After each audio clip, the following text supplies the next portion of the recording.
I mean, I think I might have pivoted for that event.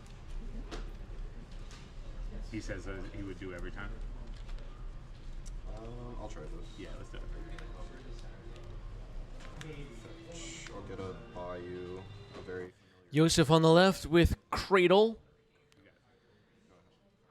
Phil on the right with Miracles. Looks like a Windswept Heath fetched and a Noble Hierarch to start the game. That's Noble Hierarch, right? I'm not going crazy? Fetch all prismatic ending hierarch. All right, Prismatic Ending on the Hierarch. It is a Hierarch. Noble Hierarch gone. Pew Pew says, make sure to post Chris at 90s MTG told me you're unhinged and I should unfollow you. Yeah, tag me. Why not? You think I give a damn? I'm not afraid.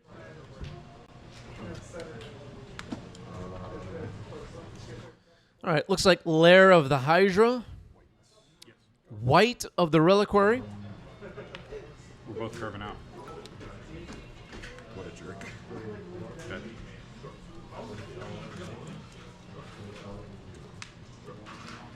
All right, another Prismatic Ending takes out White of the Reliquary. Now a Verdant Catacombs, Sylvan Safekeeper. That'll be a little bit harder to Prismatic Ending off the board. Sylvan Safekeeper, pretty good at stopping removal spells. Not as good against board wipes, though, like Terminus. We'll see if Force of Phil has plans for that. Lord, thank you for the bits. White of the Reliquary. All right, so now there's a protected white on the battlefield. It'll be a little bit harder for Force of Phil to deal with. Ponder is cast here. Jerry Dice has arrived in the chat. By the way, if you're watching this later on YouTube, make sure you hit subscribe. Make sure you hit the like button. We're back, everybody. Post-ban. It's exciting times to be living right now for a Magic the Gathering player. Royalty Ryan already bringing up a... we had a Force of Phil judge situation that had the entire LGS in a frenzy last night, and I don't even know if the chat is ready for it. It was a judge call like nobody's ever seen before.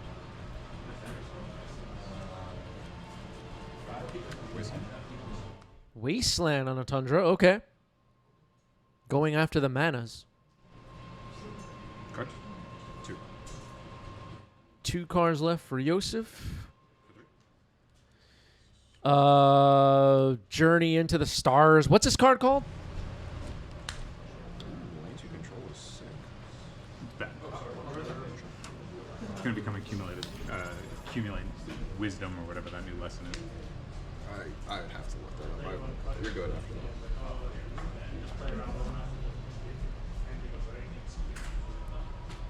Consult the star charts. Thank you. Hype Train just started. Hype Train incoming, I should say. I don't know what's going on with the Hype Train. The Hype Train is happening. Dress Down. Okay, that could be pretty good against the Sylvan Safekeeper situation.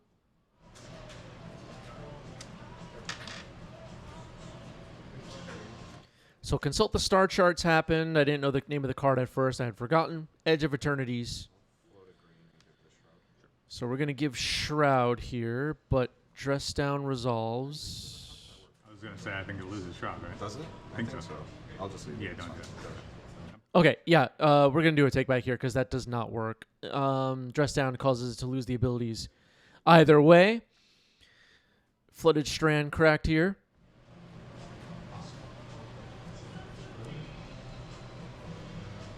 I think what we might have seen was Yosef asking if he can sack to give Shroud, and then it stays. So it looks like white is on its way out.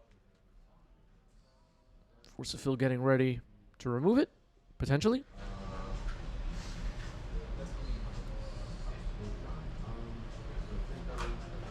We're on the edges of our seats.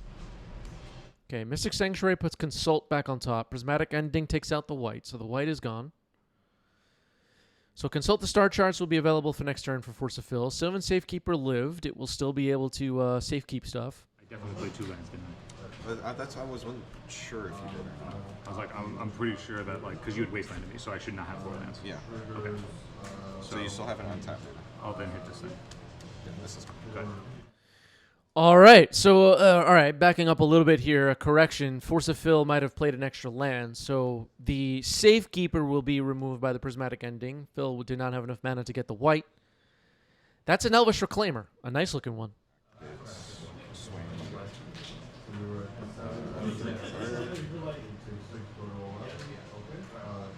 No, it can't be 0. It has to be different. So just this. 2. Go ahead. Yeah, Lord saying that Phil played an Explorer. Yeah, exactly. Stop cheating, Force of Phil.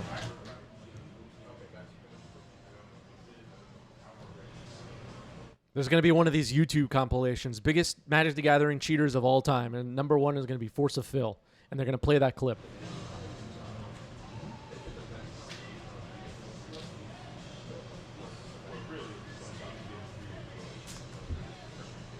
Want to read this one? It's a little bit more fun.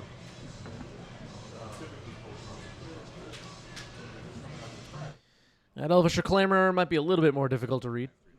It does have the text on it, though, from what I remember. One of the secret lairs, I believe, for Elvish Reclaimer. I don't remember which one, but Reclaimer just got hit by Prismatic Ending.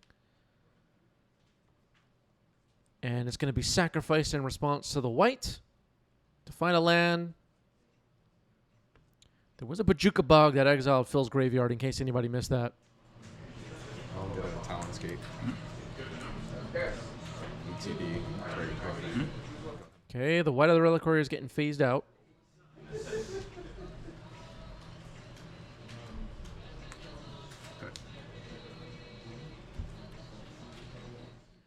Could have...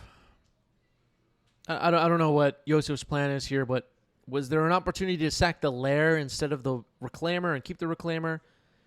Is that important? I don't know. But I'm just pointing out.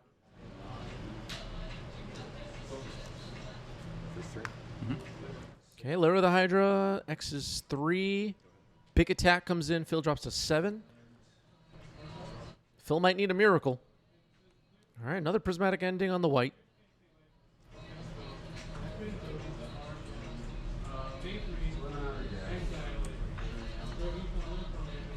Looks like only 1 card for Yosef in hand. Windswept Heath could fetch Dryad Arbor potentially and sack it to the white, but what does that do?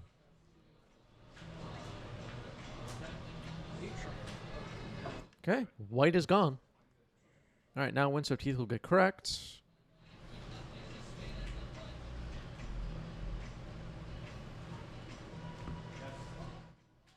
Yeah, I think Yosef's altered bayous used to belong to Force of Phil. A little bit of 90s MTG lore. Dryad Arbor is found.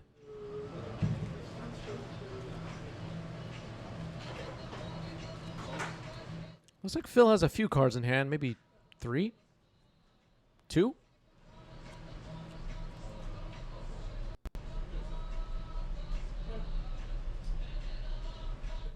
Phil's at 7. Wooded Foothills got played. I don't think we can present a lethal attack this turn, but a pretty strong attack this turn, potentially with this Lair of the Hydra.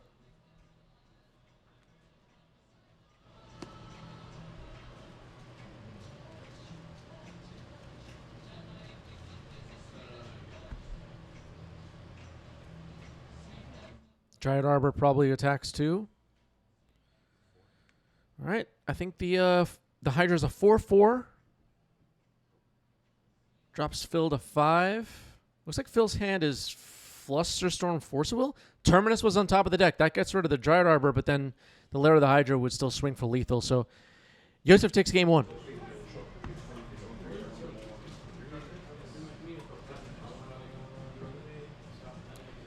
Ryan liking the music at the shop in the background.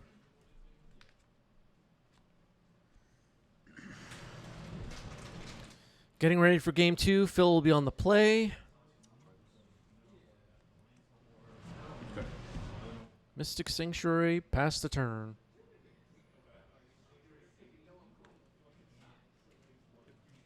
Ignoble Hierarch. It's a goblin. Counterbalance. Not a fan, but yeah. Good.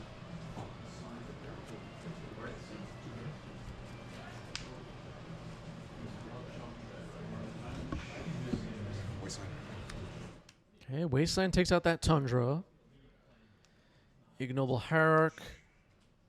Oh, sorry. White of the Reliquary. Countered by Counterbalance, revealing a Counterbalance on top of the deck. That's pretty gross. Here's a Ponder. Pew Pew points out we ban Entomb, and Phil thinks he can play Counterbalance again. Yeah. Phil's still hanging on to Counterbalance in 2025. Will Phil play Counterbalance in 2026? We'll see. We'll see.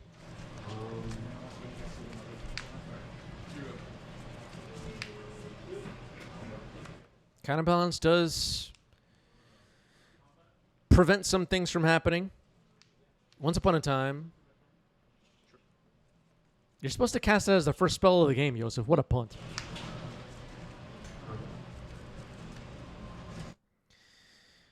Jerry is calling it a lock with Counterbalance. Not quite. Once upon a time slips through.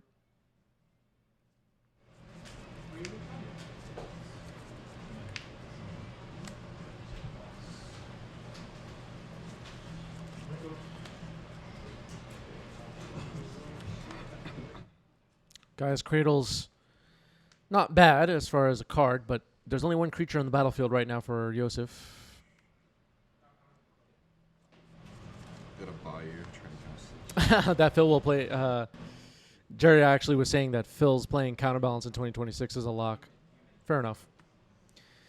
All right, Sylvan Safekeeper gets countered by a Prismatic Ending on top of Force of Phil's deck revealed by Counterbalance. So Counterbalance count is 2, I think, now, right? We're upgrading to Surveil lands. I like it.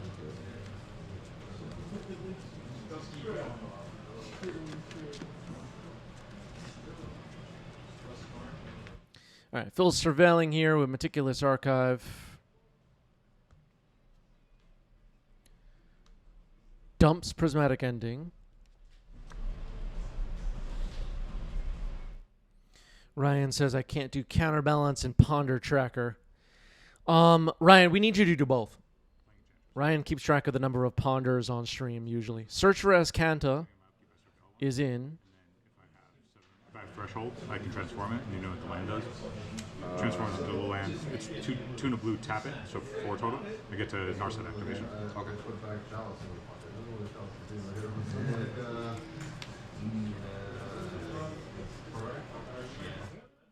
Search for Ascanta, not a card we see much in Legacy these days, but a favorite of Force of Phil. You can see it's altered.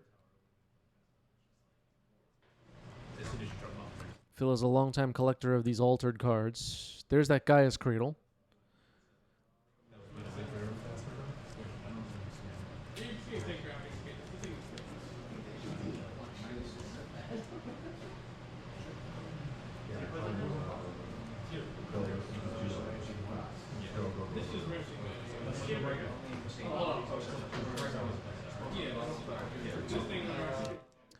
Green Sun Zenith X is 2. Looks like Lorien revealed on top of Phil's deck.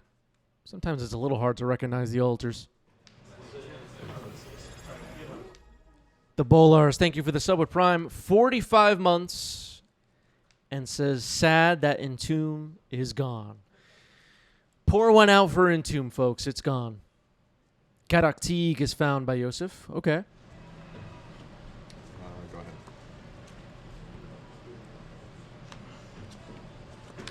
That stops Prismatic Ending. It stops Terminus. It stops Lorien Revealed. It stops Chase the Mind Sculptor. It stops... what else? Entreat the Angels. Force of Will.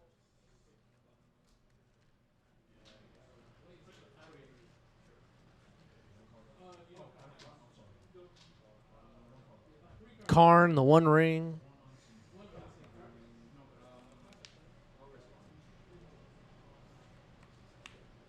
Disintegrate. Okay, Ponder goes back to the top of Phil's deck with Mystic Sanctuary. Gaddock Teague might get a pump from Exalted here and start attacking, I guess. Search for Escanta still not flipped over. 5 cards, it looks like, in Phil's graveyard. White of the Reliquary. Yeah, it stops Ojutai's command. That's a big one. Rakdos' return, yeah. Let's name every card that Gaddock Teague stops in the chat, please.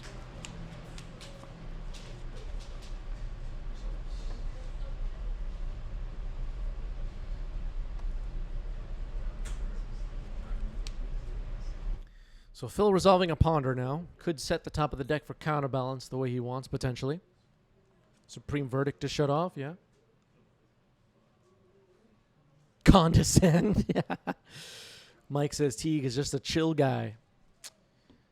Good old Gaddock Teague. Will Gaddock Teague be in the Lorwyn set next year, chat? Dress down. Well...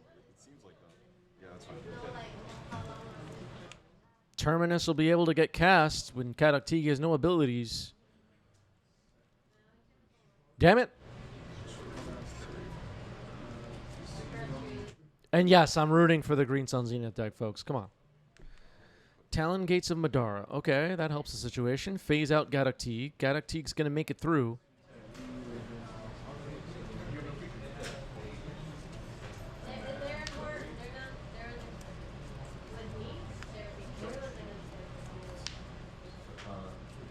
So it's phased until my next next untap. Yeah. I think the dress down was still in the stack when Gaddock Teague was phased out, I guess. Oh wait, yeah, I don't know. That might have been an error. All right, so a Thoughtseize is fired off here. It looks like Phil's hand has Counterbalance, Terminus, Jace the Mind Sculptor, and is that card called Cosmic Rebirth or something? It's from Aftermath. Yeah, Cosmic Rebirth is the one.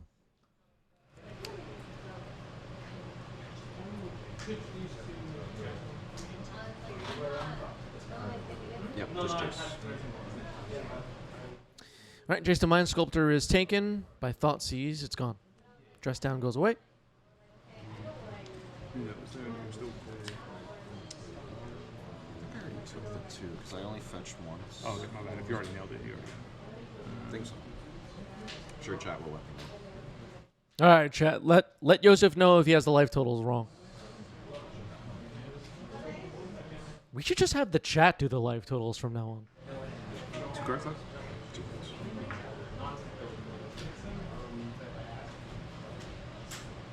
Alright, I'll keep this. Transform this.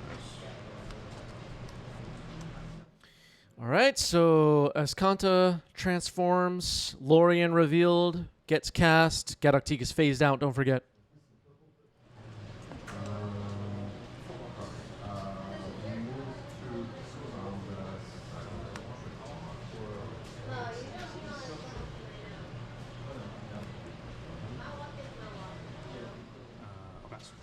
Okay, Mystic Sanctuary put Ponder back on top of the deck. Counterbalance is still on the board. Gaddock Teague has phased back in.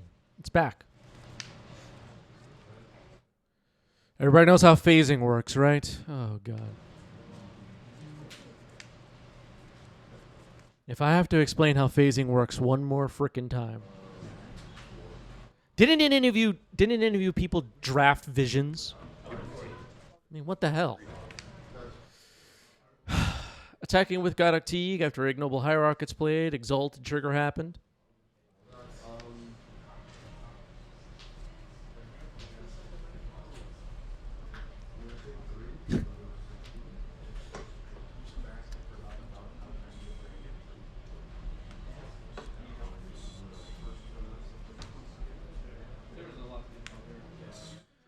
Okay, White of the Reliquary. I like this card, White of the Reliquary. I'm a fan. Been playing it quite a bit over the past year and a half or whatever. All right, Escanta getting activated here.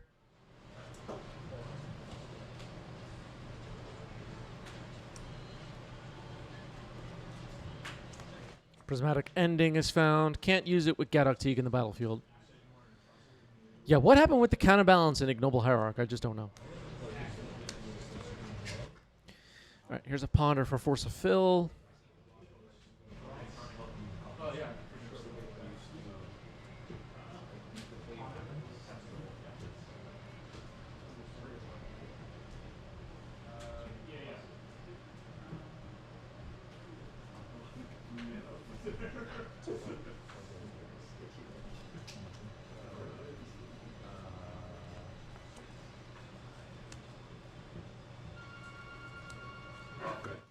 Okay, a Force of Fill Wasteland. You see it every once in a while. Takes out Gaia's Cradle.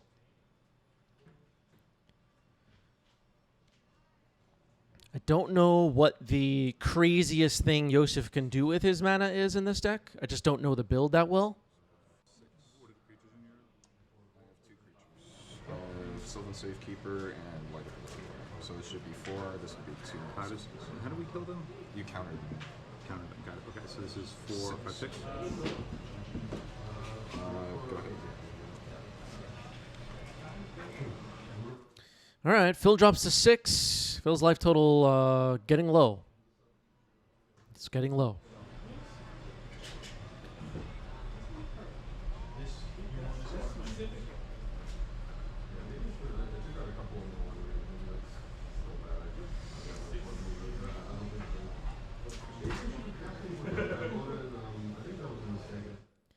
It's going to be difficult for Phil to Terminus or Prismatic Ending or any of that stuff with the Gadok Teague on the battlefield, I'll remind everyone.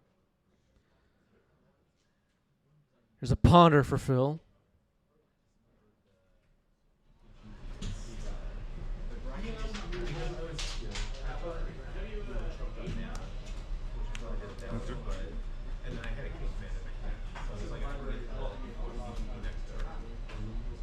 Dress down. Okay, that could help our situation.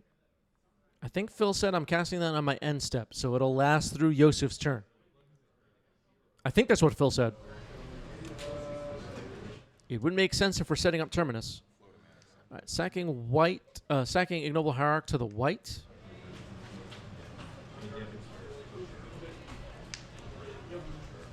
That's just X Fireball, right? Yep. Dress down's good. Okay, so a Lair of the Hydra was found. Dress down then resolves.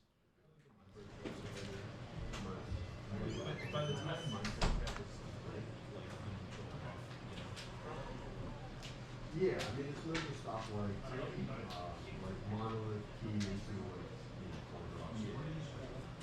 you probably just pulling in next week. Yeah, Unclear to me what Phil's hand is here. We know about... Oh, I think I spotted a copy of Terminus, but that's not going to be very useful right now. Prismatic Ending could be used if this is still Phil's main phase. I don't know that it is.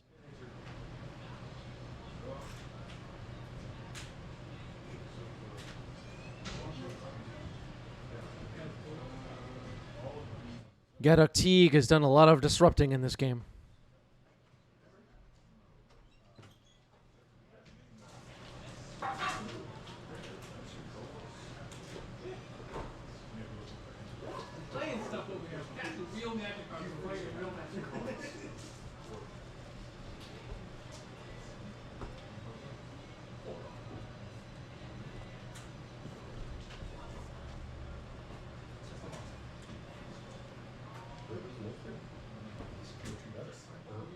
Little bit of slow play maybe, but we're probably in the last turn here.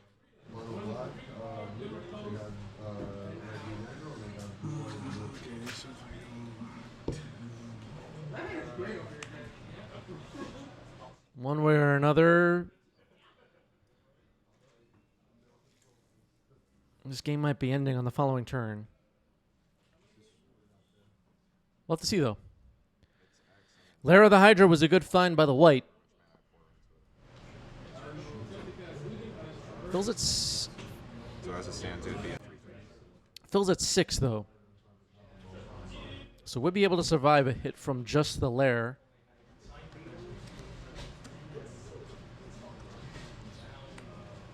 Okay, so apparently we were still in Phil's main phase. I misheard. Galactique is removed by a prismatic ending. The white is removed by a prismatic ending. Okay. Dress down goes away and passes it back to Yosef, who has the lair still.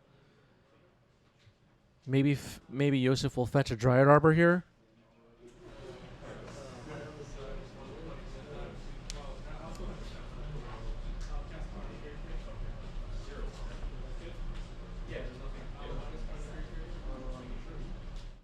Dress down plus 2 prismatic endings has cleared the board of White of the Reliquary and Galactique. Those are big cards to get off the board for Phil. But Phil's life total is low, and Yosef does have creatures, technically, for the following turn to attack. Thinking about cracking Windswept Teeth. All right, not going to do it.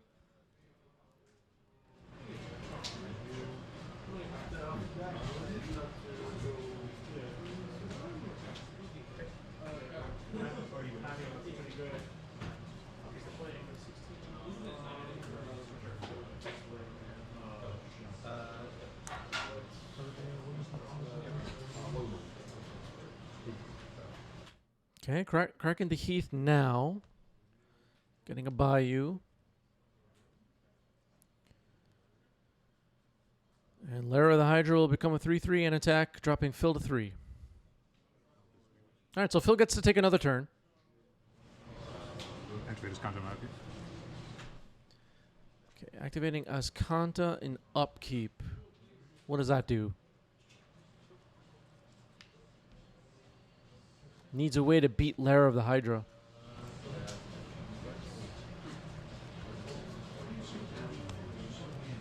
Okay, gets prismatic ending.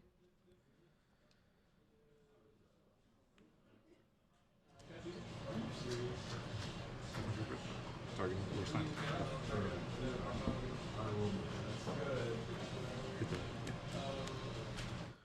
Okay, Cosmic Rebirth, get back Wasteland, blow up Lara of the Hydra.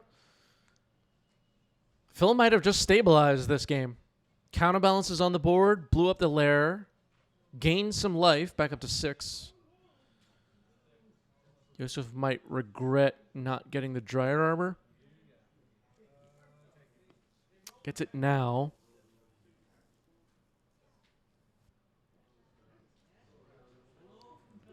Dryad Arbor is a little bit of a tricky card.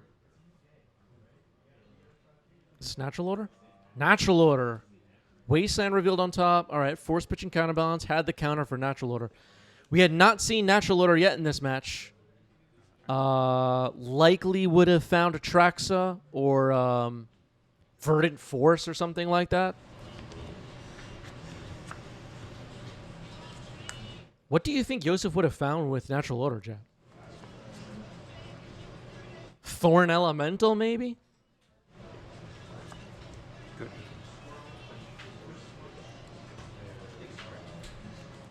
Could have been anything.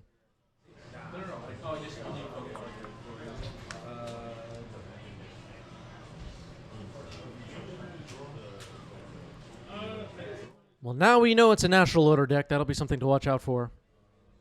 Dart says Thorn Elemental was one of my first rares. Love that card. Did you get it in that 7th edition deck or something like that? Wasn't there a 7th edition foil Thorn Elemental? That was like...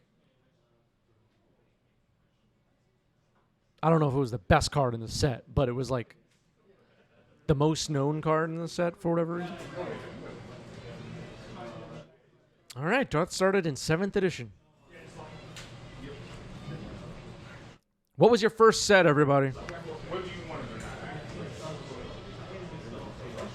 Mine was 4th edition and Ice Age, kind of more or less at the same time.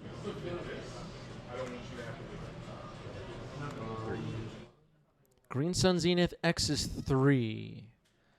Could be some nasty ones in the 3 mana value slot of this deck. Grist could be a possibility. Did we see any other 3-drops from Yosef's deck so far? I'm trying to think if we saw any already. I don't think we saw any 3-drops yet. Well, we'll see what Yosef finds shortly. Odyssey Revised. Homelands in the chat. Shout out to Homelands.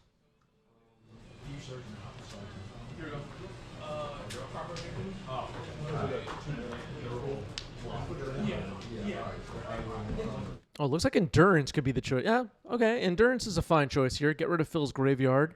Could disrupt his Mystic Sanctuaries a bit. Pew Pew started with 7th.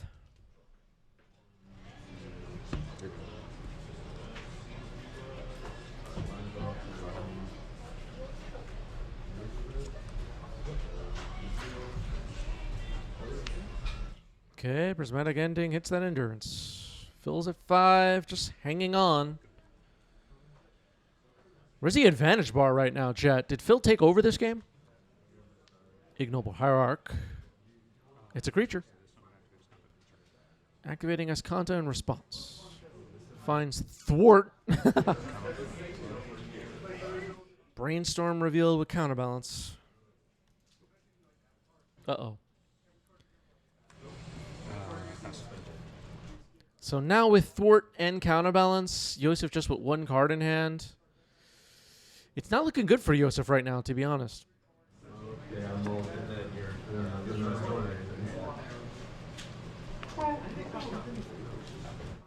Force of Will is found.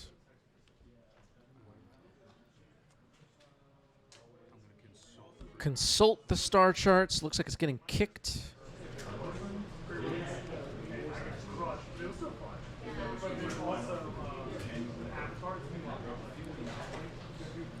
I feel like this game is slipping away from Yosef. Phil's in control at this point. I just saw Yosef, I think, turn to look at the camera.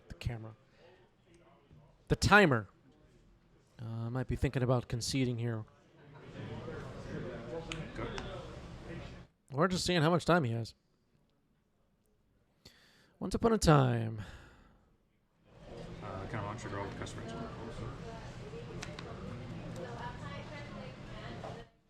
Brainstorm in response with Counterbalance on the stack. We might be getting into the part of the game where Phil counters every possible game action. Force of Will. Yeah, I'm not liking Yosef's chances of getting out of this. Duress. Do we even care if we're Force of Phil? Looks like Phil's ready to reveal the hand. I think if you're Phil here, you're just, yeah, whatever. I don't care. Yeah, I think that's a scoop too. I'm with Yosef here. Good play by Yosef scooping. Moving on to game 3.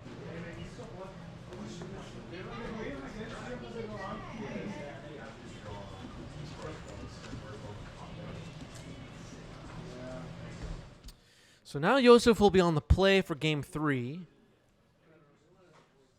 We now know Natural Order is in the deck. That'll be something to keep in mind. It's possible Phil changed his sideboard between games 2 and 3 a bit.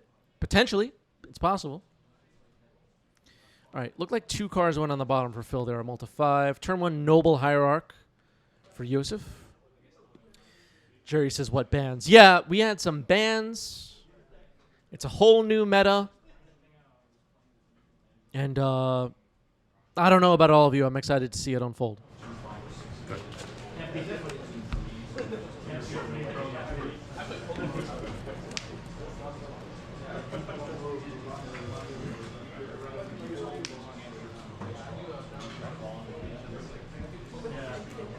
So many, we were talking about this earlier, so many takes on social media about how the company that makes my favorite trading card game doesn't care about me and whatever. Okay, Green Sun Zenith X is 2 here for Yosef. I think potentially we could have a really nice metagame for a while. All right, so Gaddock Teague is back on the board. We saw in game 2 how much it disrupted Force of Phil's game plan. Some dress downs were key in getting Phil to beat Gaddock Teague, allowing Phil to beat Gaddock Teague.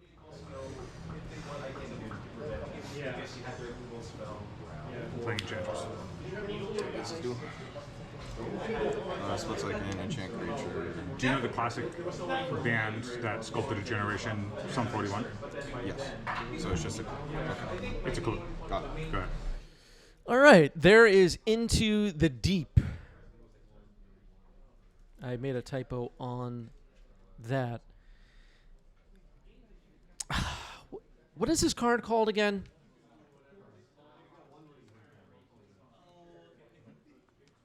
Why isn't MTG Bot finding it?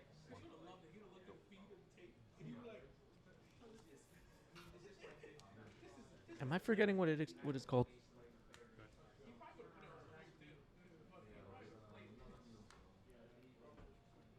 Bear with me.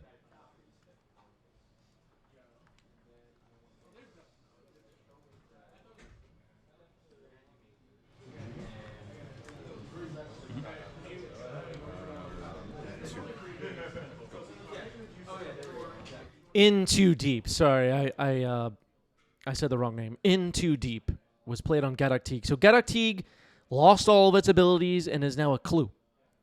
Prismatic Ending on White of the Reliquary. Key 9 Curator is on the board as well.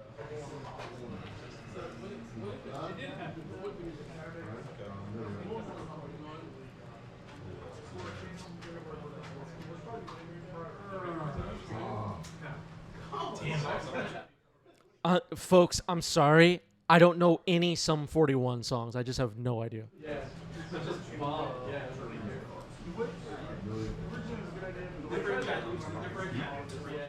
Once Upon a Time. If there's a Sum 41 song I absolutely have to hear, or any song, I like music, post it in our Discord server, please. I know nothing. Side order has arrived, so Nadu is only legal in Vintage. Is that true? I just have no idea.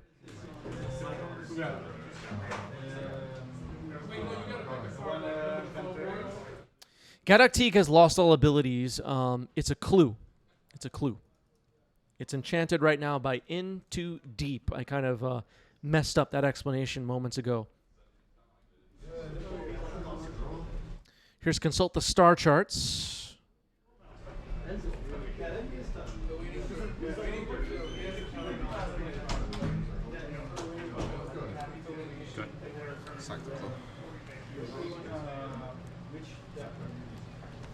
All right, the clue has been stacked. The Gaddock Teague clue is gone. Pew Pew says only if you want to feel like an angsty suburban kid in the 90s, talking about Sum 41. I think I'm good. I think I'm okay.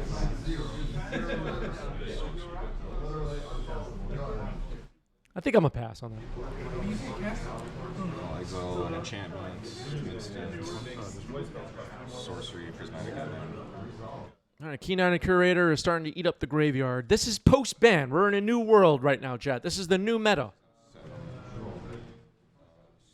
We're not showing pre-ban stuff on stream. That's all. We deleted all of it.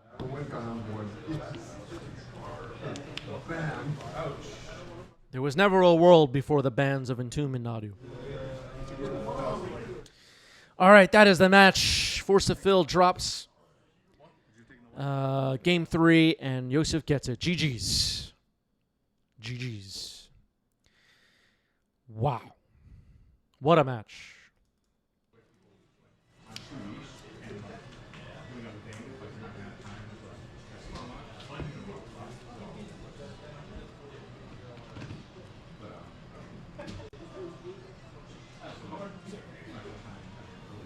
All right, I am on the left with Four Color Loam. Zach is on the right with Doomsday. It feels like it's been a little bit since we've had Zach on stream. Zach made a deep run at Legacy Eternal Weekend, North America, with Doomsday. If you were following along in our Discord chat during the event, you might have seen Zach was at the top of the standings throughout. Zach is a gamer. Zach can play. Anytime I get paired against Zach, I know I'm in for a difficult victory if I find one. Yeah. Mulligan's really well, right? All right, Zach is in the middle of mulligans here, and I'm poking fun at Zach here. Everybody knows you're on Oops All Spells. I know he's not. Seems like about the that clear either. front runner, but Maybe for week 1.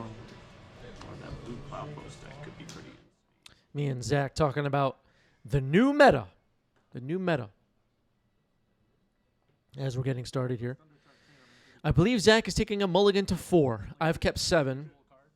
Yeah, I'll keep this, I guess. Alright, so you're at 4 now? Okay. Yeah. Mulligan to 4 for Zach. 7 cards for me. Zach is on the play, cycling Street Wraith to start. Flooded Strand gets cracked here. Twitch chat liking the playmat. On Zach's side, Dark Ritual, Doomsday. So I was chatting with Zach as we were getting started here. If any deck can win on a multi 4, it's this kind of deck. It's, you know, the fast combo decks like Doomsday that can pull it off, or Oops All Spells or whatever. Doomsday is resolving. I don't run Force of Will in my deck, and I think part of the reason Zach is succeeding here with this Doomsday resolving is that he knows he's up against me, and I'm not running Force of Will. So, wait a moment here as Zach makes this pile.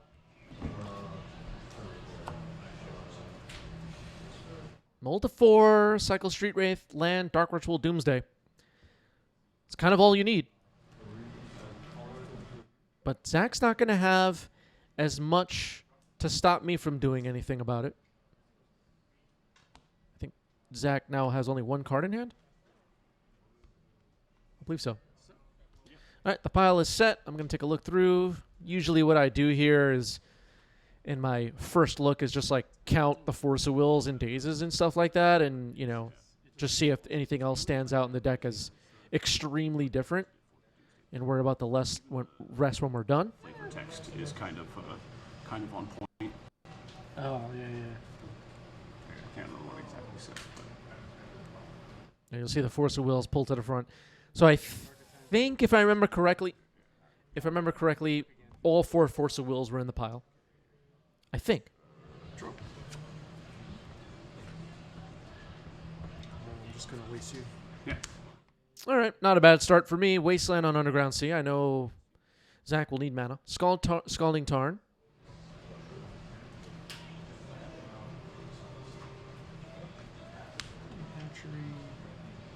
Eumidian Hatchery. I still don't think half of Legacy players have seen this card yet, but it's out there. Mox Diamond, discarding Bajuka Bog. Not going to need that. 1 card in your hand? 1 card. 1 card in Zach's hand.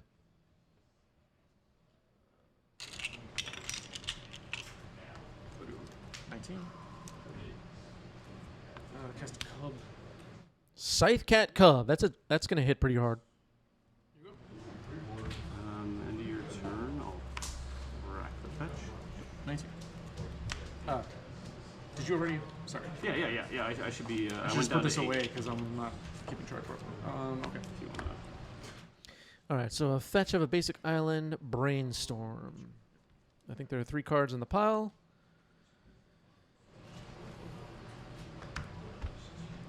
Good to go. Yeah. Draw.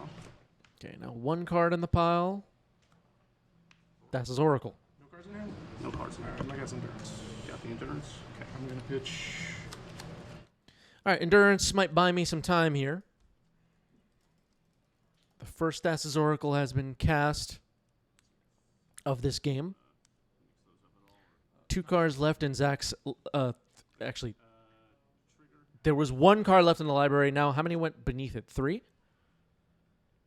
Anyway, a bunch of cards went into the bottom of the library, so now Thassa's Oracle will be a... Devotion 2, resolving its ability. Zach left 1 card on the top, put the other on the bottom. Oh, looks like there are 5 cards in Zach's library. Okay. So play a land, attack with a 3/3 Cub. Zach accepts the damage. Knight of the Reliquary. Follow up. Now, I'm aware it's likely there's another Thassa's Oracle floating in that pile somewhere. And there it is. 4 cards left. Yeah. Got it on a multi 4. Well played by Zach. Zach takes game 1. Endurance wasn't enough there. I needed removal as well. Alright, take the play. Good luck. So I'll be on the play here for game 2.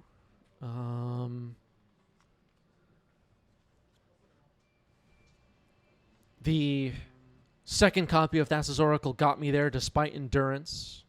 Should I have cast Endurance at a different time now that I'm watching it again? Should I have cast it before? I don't think it makes a difference, actually. Never mind. All right, here's an Elvish Reclaimer. Start the game. That's not bad. See Ponder? All right, here's a Ponder for Zach. I know Zach. I've played against Zach quite a bit. I know Zach tends to have fair backup plans in his Doomsday decks of Barragoyves and stuff like that. So I left in some removal. Gotta respect it. Don't want to get rocked by a Barragoyf in game 2. But sided in a bunch of stuff that stops the combo for sure. And pass to you. All right, Lotus Petal gets played. Cast a Mox. Yeah. Just go Blast Zone. Mox Diamond, discarding Blast Zone.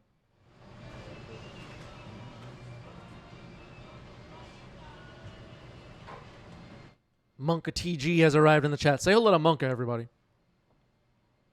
Wasteland on the Underground Sea. It's gone. Abrupt Decay on the Lotus Petal. I'll crack it for blue. Go do comic. And I'll brainstorm. Okay. All right, a brainstorm happens here. But Zach with no permanence on the battlefield. Felt like a good plan to blow up that Lotus Petal. Zach needs 3 black mana to cast Doomsday, so if I can cut a mana from his board, I'm happy to do it. There's a basic swamp. There's Thoughtseize. My hand gets revealed. Endurance, Scythecat Cub. Endurance, as we saw in game 1, could potentially delay or stop the combo entirely. Zach chooses Scythecat Cub, which tells me he is more worried about his life total than Endurance right now.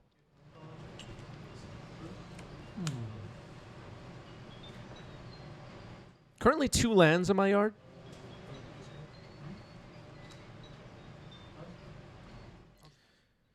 All right, just going to pass the turn with Reclaimer available. End step, going to activate Reclaimer, sacking the Taiga. And now I just hit 3 lands in the yard.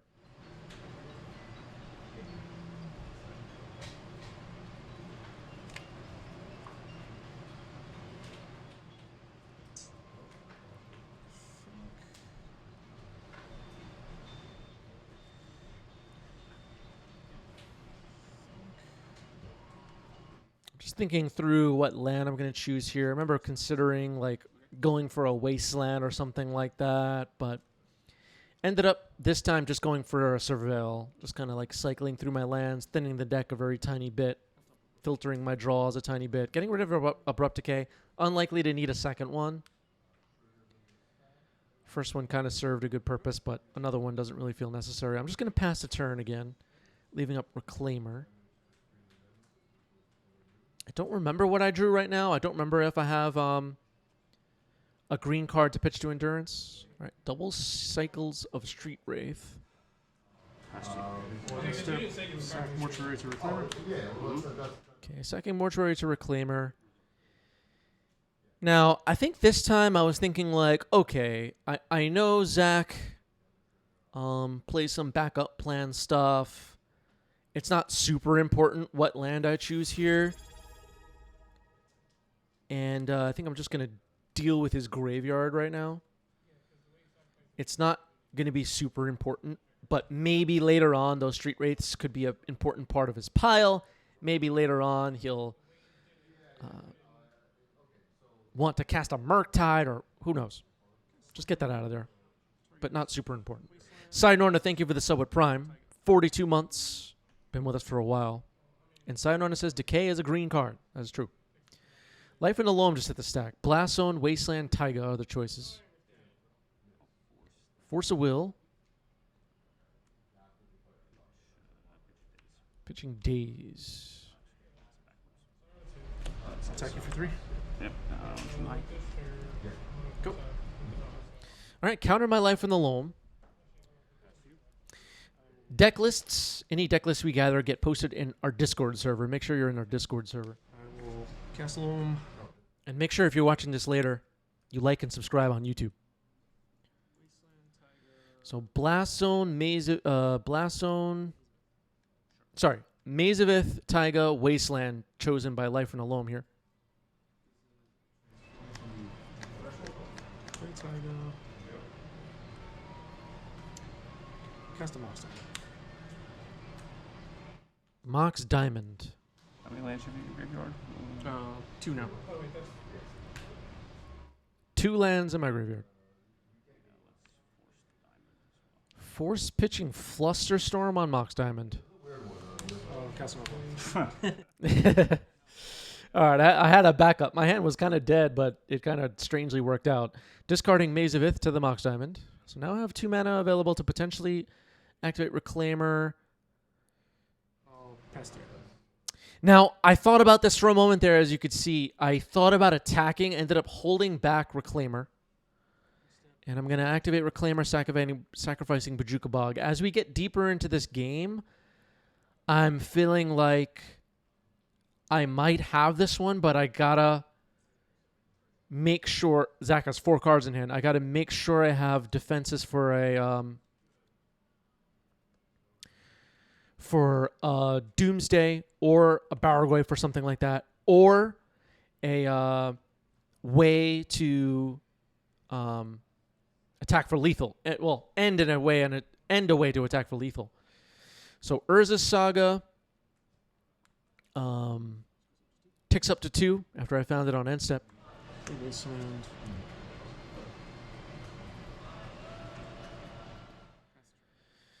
So finding Urza's Saga, now going to start making some constructs that will be able to deal a significant amount of damage over the next 2 turns.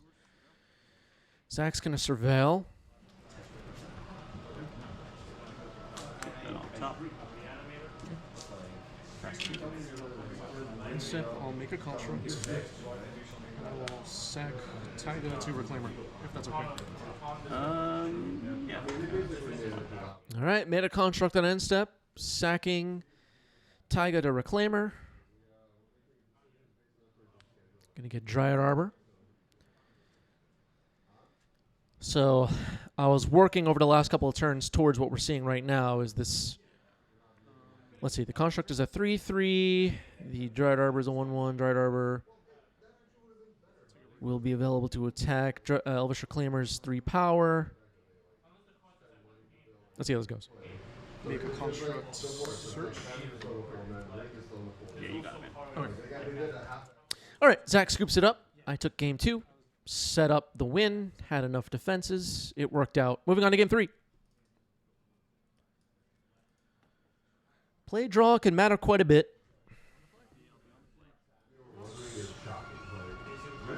Now Zach will be on the play. We saw Zach in game 1 win with that Mole to 4 Dark Ritual Doomsday hand. Zach might try to pull that off again. I got to be very careful. Lotus Petal. Ponder. Lotus Petal Ponder, very interesting.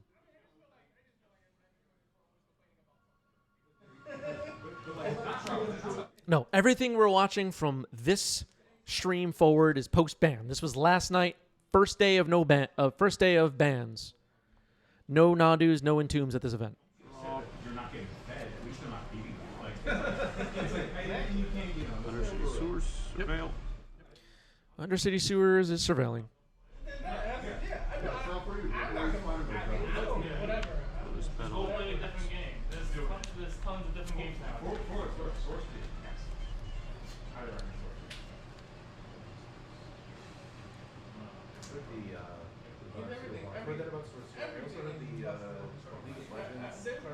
So Zach has that Undercity Sewers and a Lotus Petal.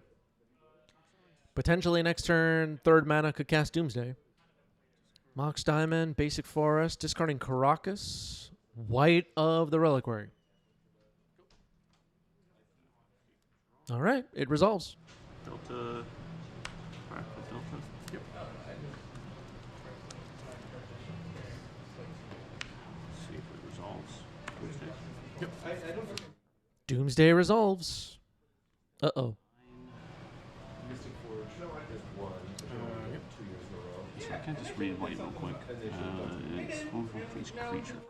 White of the Reliquary can potentially hit pretty hard. No creatures in the graveyard for me yet, though. I'm going to need to fill that graveyard up if white is going to swing for lethal in a reasonable amount of time. Zach is at 9. Zach will have to consider the white when he cycles street rates or anything like that. Doomsday resolving this early in Game 3 is not the best news if you're cheering for the very fair 4-color loam deck. I'm out here playing honest Magic, folks. Like all the Bandai games, all the anime card games, they're all just. Yeah, I'm one creature shy of grabbing a Wasteland as well.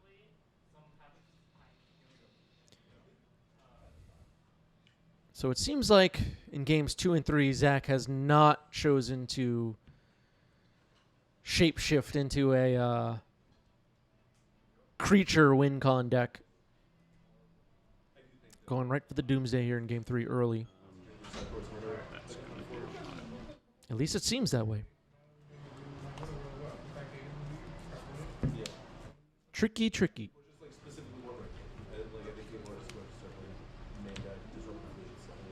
Zach is a trickster.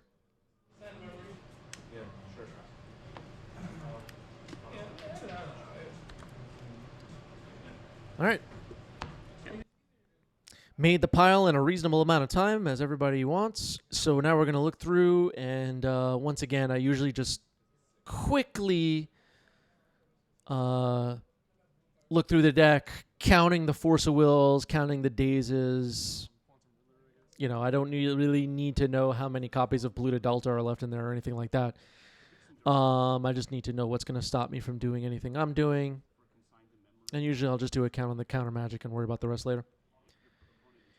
So I have a pretty good idea that, and I'll see that, you know, the Thassa's Oracles are missing and the, you know, whatever. So the pile is made. Verdant Catacombs is found. Attacking with the white. 2 damage gets through. And Master. Passing it back. So Verdant Catacombs can look for a Dryad Arbor and give the white something to sacrifice, potentially. And if I remember correctly, there were no Force of Wills left in Zach's deck. I think so. So I'm in the clear as far as Force of Will. All right, there's Dryad Arbor. It's going to get sacked to the white. So now the white has +1/+1.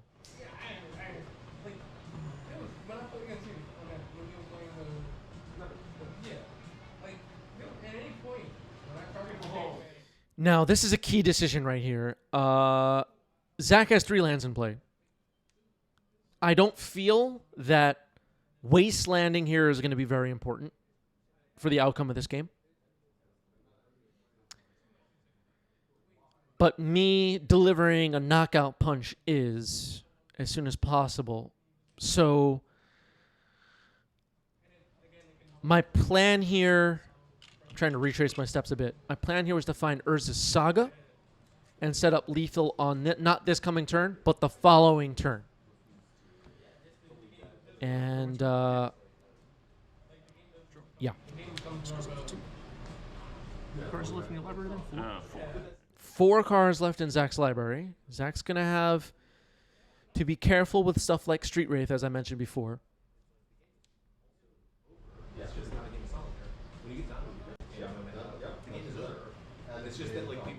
Trying to remember what's in my hand right now. I know I have a Pyroblast because I just saw that flash on screen for a moment.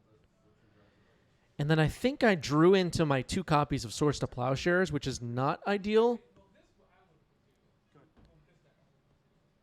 But not the worst either. It could potentially stop a Thassa's Oracle with cards still left in the library. So a fetch here for Zach. One of the cards in the deck was a land. We knew that was probably likely. Here's a Brainstorm. Power Blast on that. I don't want Zach drawing the 3 cards left in the library. That decision... All right, so cutting the deck, I guess. That decision, I kind of snapped it off. I felt like countering Das's Oracle was not going to be the way to do it. Das's Oracle just hit the stack, though. There's 2 cards now? 2 cards, yep.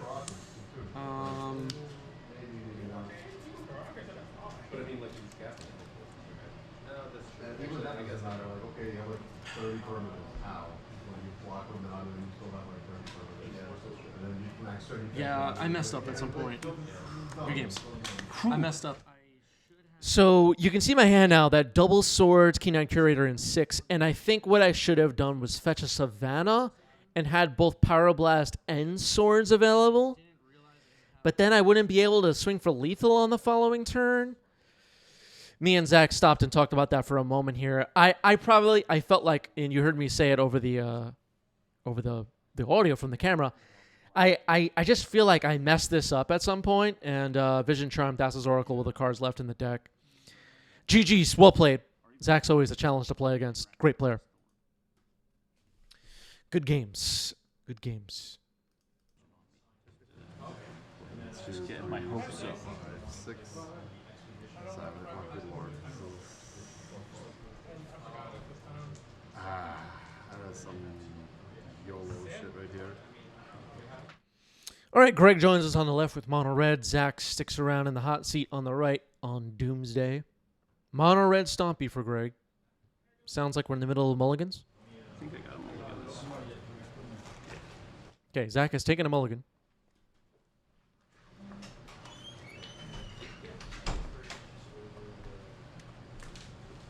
That sounded like a stock sound of a door closing. All right, so... nobody even knows what I'm talking about. All right, so now... looks like Greg has kept 7. Zach mulliganing here.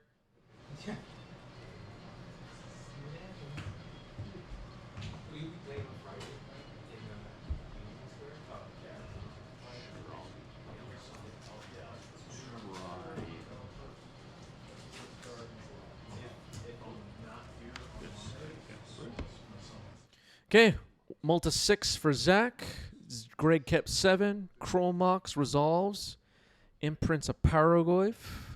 Another Chromox, okay. Imprint Simian Spirit Guide, okay. Another Simian Spirit Guide.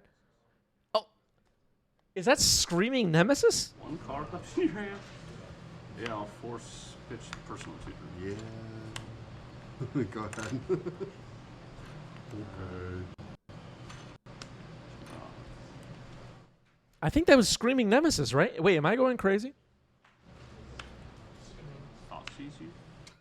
Thoughtseize. Last card in Greg's hand is another Screaming Nemesis. Okay. It's countered.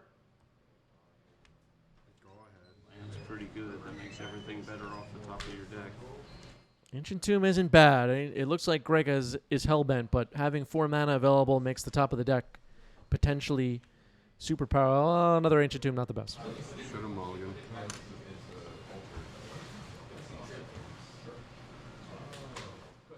Maybe Screaming Nemesis is a card people are trying in Legacy at the moment, Darth says in the chat.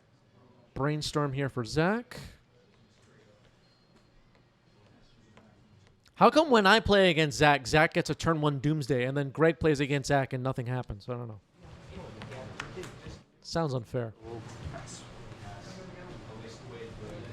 Go ahead. Is that unfair, chat? I mean, what is this? Where's Doomsday? Stop. Oh. I'm a big victim when it comes to Magic the Gathering. Channel, take 2. Channel is wow. I forgot that they make.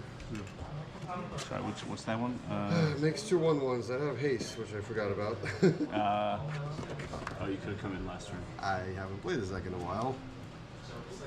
All right, it's Okenzen. It's not the plane. It's the channel land from Neon Dynasty. It makes 2 1/1 spirits. Very nice tokens for Greg here. So, the 2 1/1 spirits are on the board. They do have haste, which Greg unfortunately forgot about. He was pointing that out. He should have made them last turn. A little bit of a misplay. We'll see if that matters.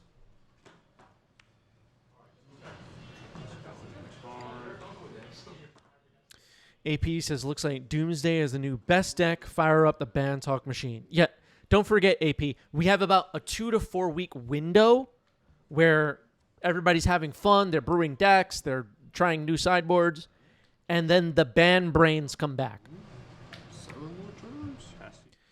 Giga says, did they even test Zach for 1v1? Yeah, I think Zach's broken. Ouch. Go to 16. All right, here's Fable of the Mirror Breaker. Yeah, make your challenge. Jump. Yes. Ponder. Azak says, time to play Dredge. It could be time for Dredge. Could be. I don't know, Chad. I'm feeling a little bit upset right now. When I play against when I play against Zach, it's always turn 1, turn 2 Doomsday, and Greg's just like sitting here making spirit tokens and swinging for 1. Just feels super unfair. Untap. I'm a victim. Discard 1. Draw 1. Combat. Swing for 4. Trigger. Make your treasure. Make my treasure. I think my life is flavor text. Ouch. Go to 14. Attempt a blood moon. Blood Moon. Okay, that's going to be interesting. I mean, Zach does have Basic Island, Basic Swamp, and a Lotus Petal. It's going to be a little bit hard to Doomsday, though. Without a Dark Ritual, anyway. Untap. Well, Reflections of Kiki Jiki about to come in here. Greg's getting all the time in the world, chat. Swing 4. Trigger. All right, Zach drops to 4. Cards.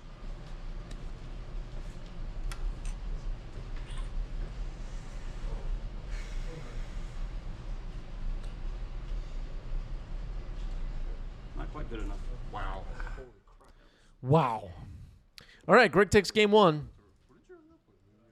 I guess Greg is luckier than me. Yeah.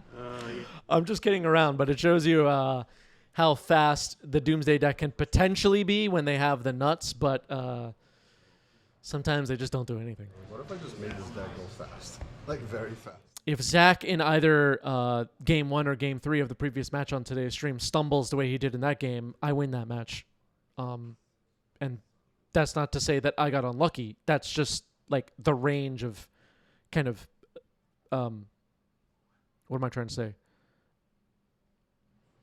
Efficiency of the Doomsday deck. Yeah, I'll keep this. Okay. Sewer Surveil. All right, so Undercity Sewer, Surveil. Looks like Zach left it on top. I believe both players kept 7 for this one. Lotus Petal, pass the turn. Take 2. Attempt to chalice. Chalice on 1, okay. Okay. Force. Ponder. Force of Will, pitching Ponder is pretty good.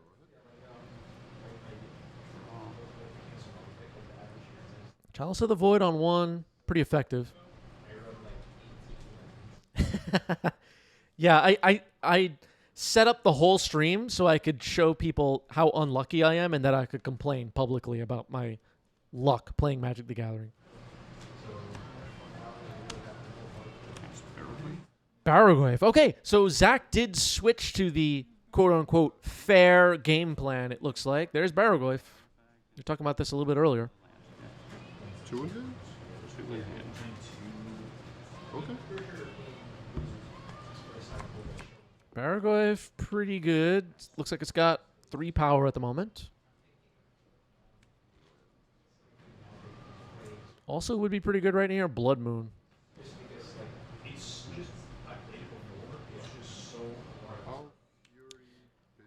Pew Pew right on cue says Fury can beat this Barrowgrave, and that's exactly what Greg has cast. Fury pitching looks like Screaming Nemesis, and Barrowgrave is gone. Still first main. Ouch. Go to 16. Nice. They're Screaming Nemesis. Screaming Nini. There you go. Trigger, you can't gain life anymore. You going to 15? Oh, yeah, there we go. This is a funny card. I mean, I don't know if a lot of Legacy players have even seen this card before. If a player is dealt damage this way, they can't gain life for the rest of the game. What a strange card. getting dealt damage. But that's not. It is banned in Standard. Whenever Scream Nemesis is dealt damage, it deals damage to any target. Comma. If a player is dealt damage this way. Yeah. Okay. Noted.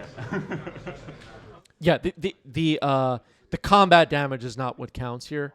That's what they're talking about. I was just pointing out the text. It's in the ability whenever this creature is dealt damage, it deals that much damage to any other target. And it's that damage that causes people not to be able to gain life for the rest of the game. But yeah. Reading the card does in fact explain the card. Like, oh, that's worse. Brainstorm? Yeah, that definitely makes it worse.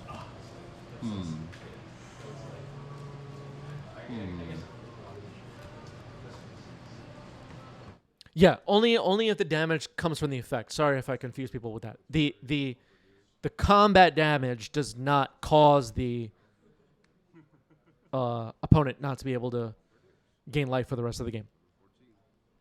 Okay, so Broadside Bombardiers just hit. Now an attack for 5. Zach drops to 10. Let's see if I can pull a miracle out here.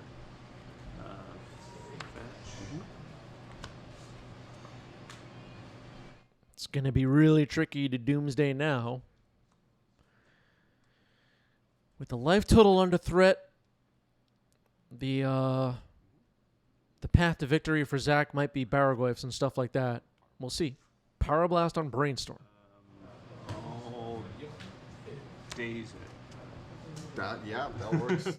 Okay, a Daze saves Brainstorm. Zach is still alive.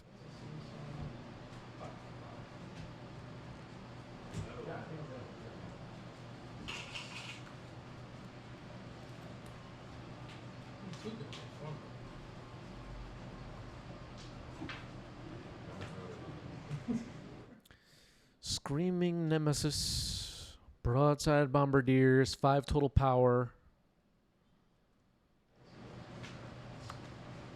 Thassa's Oracle. Yeah. Trigger. Okay, that's a fair Thassa's Oracle. That one on top and that one on bottom. Pass to you. So now the Screaming Nemesis can't gain life for the rest of the game thing could potentially happen here. The One Ring. All right. Big attack coming in. Yeah, it's game. Yep. That is the match. Greg gets it. GG's. Greg, the luckiest Magic player in the world, it turns out. GG's. All right. You guys had My a pretty, alternative deck, but had a good run. you guys had a pretty good run. Way longer than the 4 modern players. I can't even play it anywhere. The only All right. Joseph is heartbroken about Nadu, and nobody cares. Getting ready to go here. Zach back on the right with Doomsday. Joseph on the left with Golgari, Cradle. Is it Control, chat? Do a high roll or something here. sure.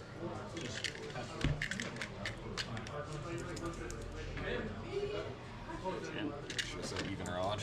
I always lose high roll. There it is. All right.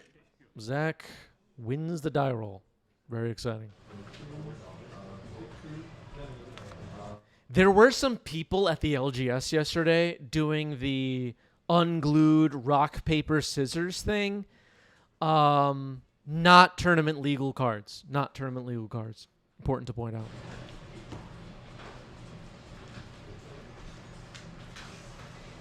okay. I'll try. All right. Both players kept 7. Zach is on the play. Scalding Tarn. Lotus Petal.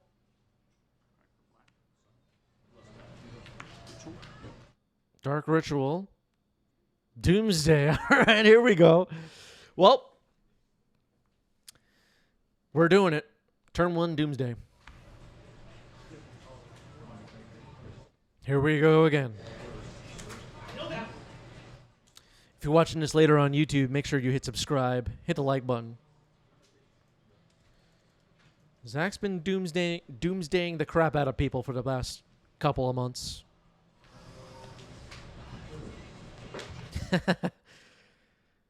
I've had several meltdowns on today's stream related to Zach's luck playing this Doomsday deck. Just one change. I'm barely holding it together right now.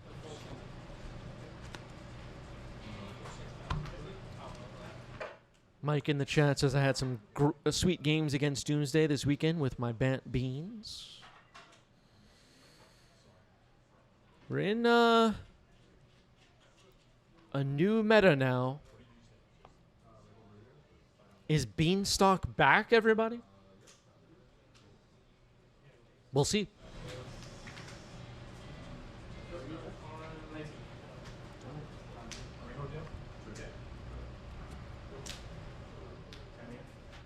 Mike says Beans is tier 1. Well, there it is, folks. Green Sun Zenith, X is 0. Gonna find Dryad Arbor. Sadly, the only possible green 0. I'm just gonna draw it Arbor and pass. Okay. Draw. So Zach will draw. Mr. Bip says control is not viable. People are making big statements already. Yeah, we'll look at new ball. Fetch.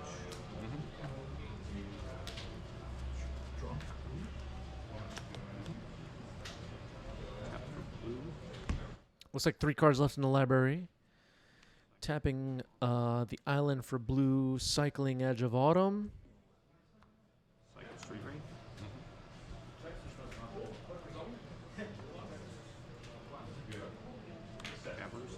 Wizard. Blue. Got it. That's game. Game 1 goes to Zach. Fast Doomsday, fast pile. Got there quickly.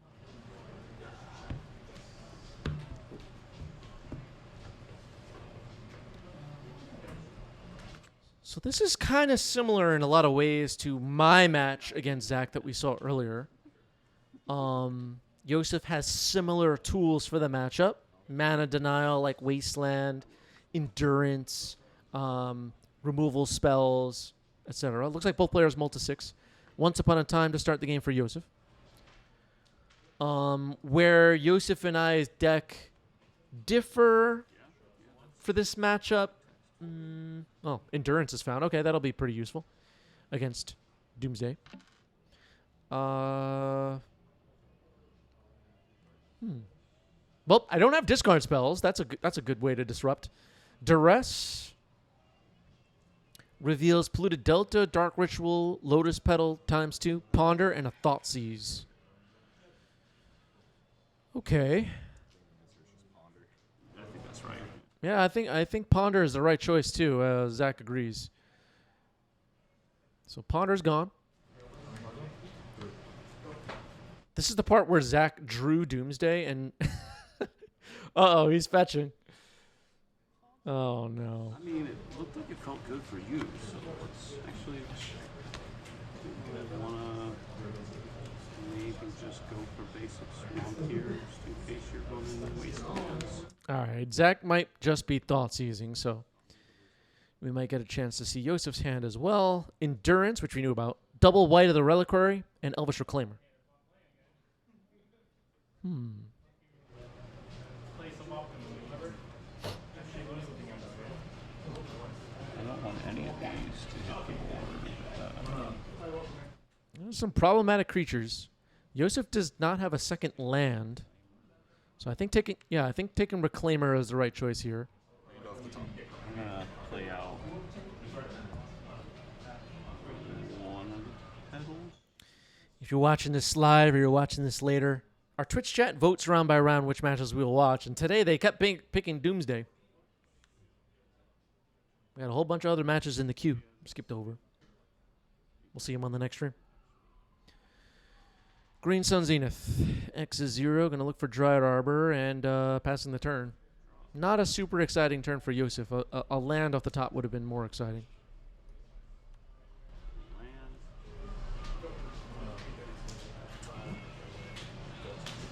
Pass you. AP says the illusion of choice. Chris is pushing the narrative that Doomsday is the best deck to counter all the other streamers. Yeah. Yeah.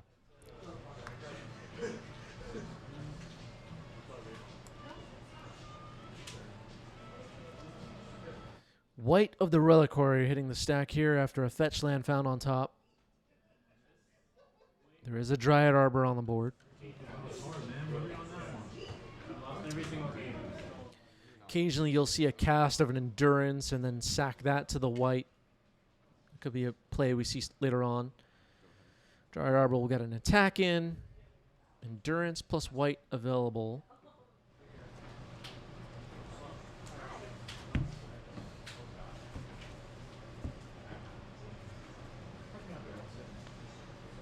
So I think white has +1/+1. That's what the die means. Attacking for 4. Another white.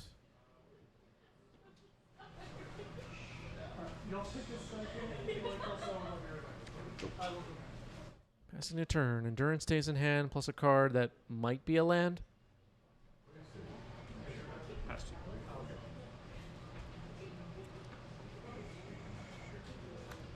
No targets.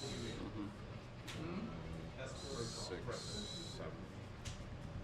All right, attacking for 7. Jack drops to 5. Zach won't be able to pull it off that game. Going to game 3. Dryad Arbor. Oh, yeah, because that's hard cast endurance. Yeah. Yes. But it wasn't. If you have a force, okay, I can't like one. Okay, I'll be on the play. Zach will be on the play. I'll keep this. I'll try it. Both players skip 7. Underground Sea. Ponder.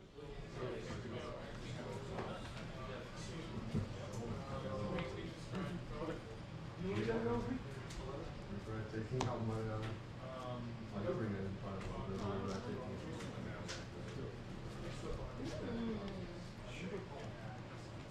It's possible that we'll see another discard spell fired off by Yosef here. I'm curious to see what hand Yosef kept. Thoughtseize. All right. There it is. It's getting dazed, though, this time. That's where the play draw can matter quite a bit. Daze is still good in 2025. Scouting Tarn. Pass you. Maybe. What do you think, chat? Should I write like 8 paragraphs on Reddit about Daze and that it should be banned? Do you think I should? Do you think I should do that?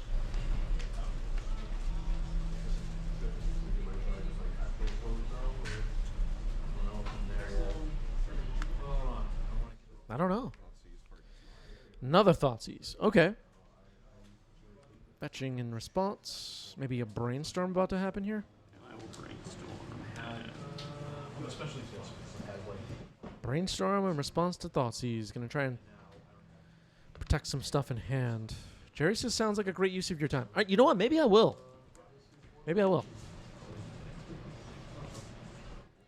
Royalty Ryan says 2025 is almost over, though Avatar is going to have a huge impact.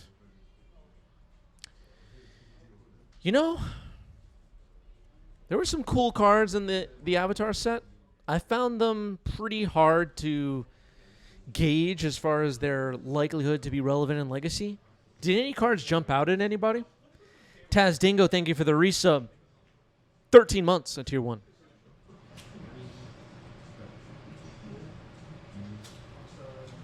Are there any cards day 1 of Avatar meta you're going to be trying out, chat?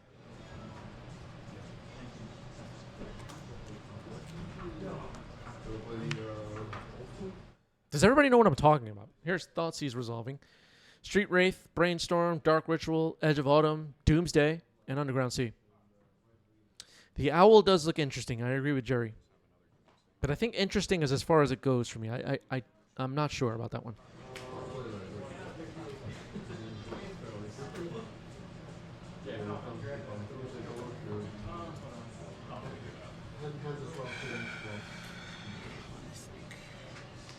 Well, Yosef seems unsure what to pick here.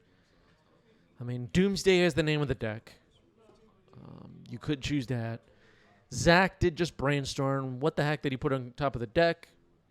He has Dark Ritual. Unlikely to choose Dark Ritual. Unlikely to choose Brainstorm, I feel. The Cyclers feel like not the right choice. It's between Brainstorm and Doomsday, I guess. Okay.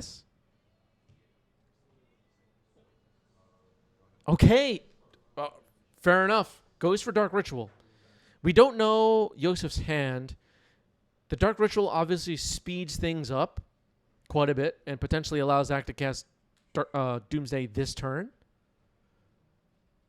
But now he could potentially cast it next turn if he finds a land.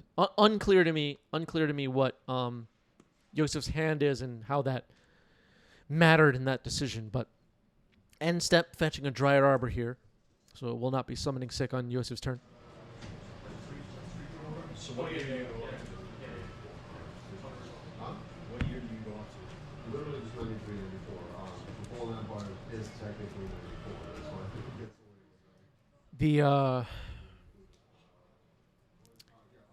The chat pointing out, Azak pointing out that there maybe is just a second copy of Doomsday sitting on top of the deck, and there was a little bit of a bait situation going on there. That's possible.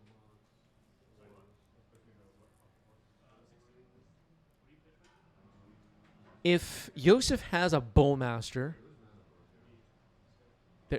okay. Well, Keen-Eyed Curator is the next play. Keen-Eyed Curator is a fast clock potentially, but it doesn't really do a lot to disrupt the Doomsday combo itself, unless we're in the late game and something really important is in the graveyard. Brainstorm. What I was gonna say though, if Yosef has a Bowmaster, he could potentially win before Zach could cycle through the deck and win with Thassa's Oracle. Potentially.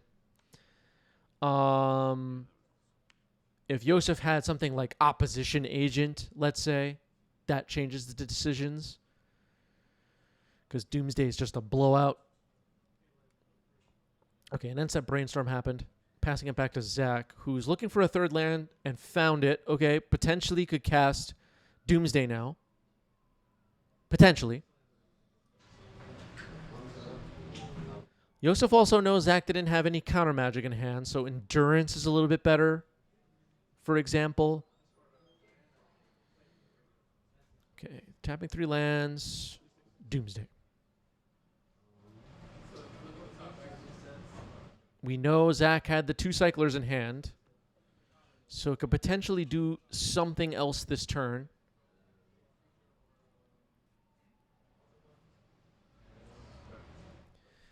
Taz Dingo with a question, any good goblins in Avatar? You know what? I didn't look at the goblins. Ryan pointing out Wan Shi Tong and Planetarium of Wan Shi Tong. I guess could be cards relevant for Legacy. I'd have to reread those. actually, wait, no, I shouldn't do that. That's a game you guys for. So, never mind. Because that guy was in play, so I have to give this guy 4. So, alright, so, yeah. Can Keen-Eyed Curator on the following turn attack for 7? I don't know.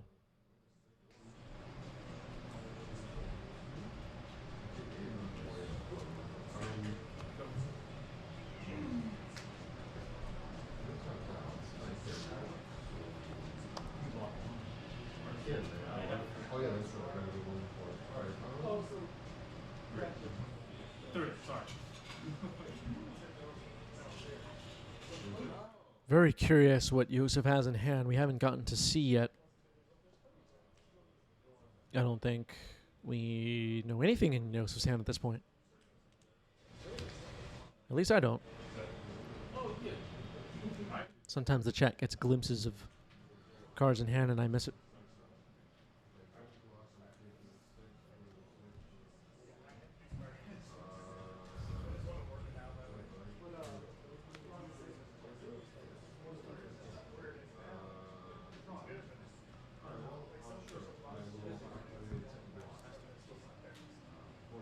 Assembling a pile.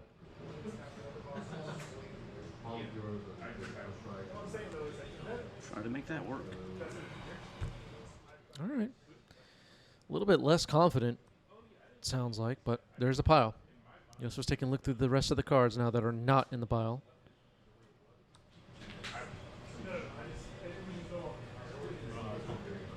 Looks like Yosef is also doing what I do, just kind of counting the forces and dazes.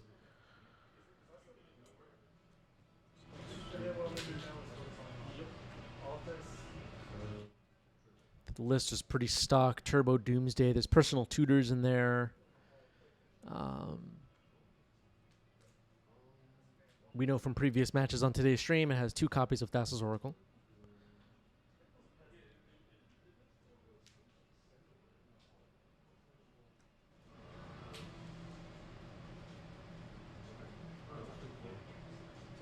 Only card in the graveyard right now is Doomsday. Zach has 3 lands in play. Unlikely that a Wasteland will do a whole lot. At least not one. Key9 Curator. Just going to exile something on end step here. It'll be a Thoughtseize.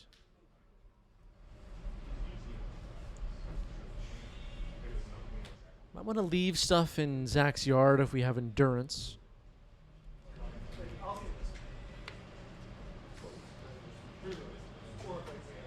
We know about the Cyclers in hand. Bowlmaster could be a big card for Yosef, potentially, if he has one. I don't know that he does.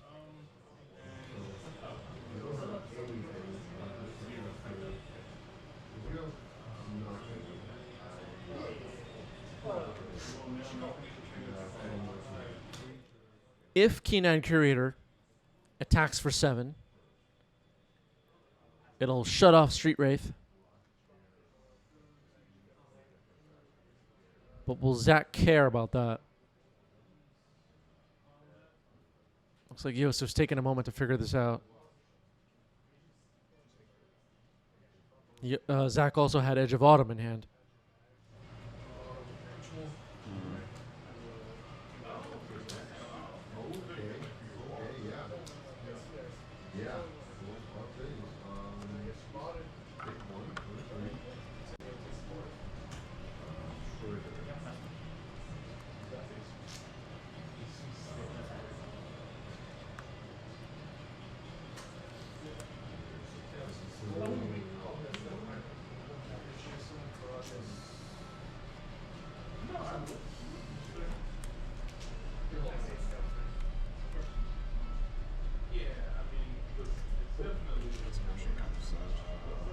All right, a little bit of slow play, but we're probably in the last turn or two of this game, it seems.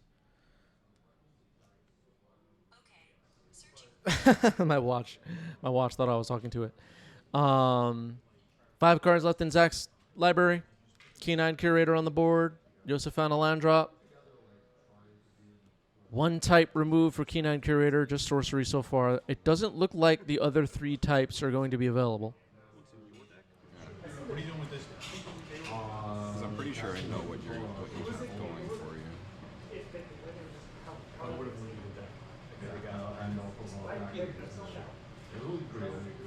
Every day I'm thinking this is like a good reason why I think I should have kept or put in that obstinate bay off or whatever it's called. The thing is outrageous, man. It's so good. It's like a turn 2 or 3 green sun target. You have another turn 1.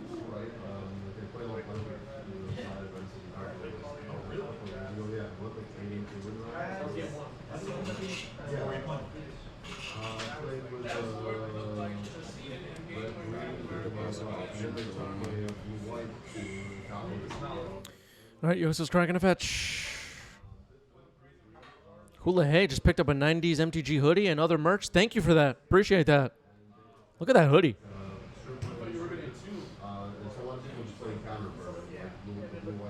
Merch links are all over the place. Appreciate anybody picking stuff.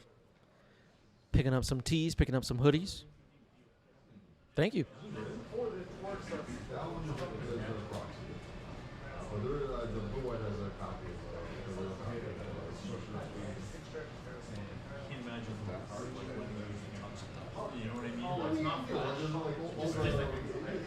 Having that also would fucking change so much.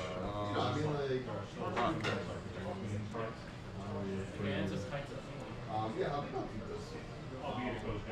multiple parts. I'm just gonna green sun Zenith for 1. One.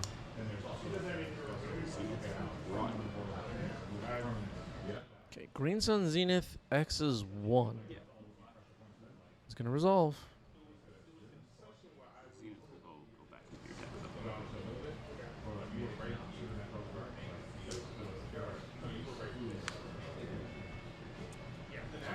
Okay, Elvish Reclaimer is found. Not really sure what that does. Its ability requires tap, right? As far as disrupting Zach's Doomsday Pile.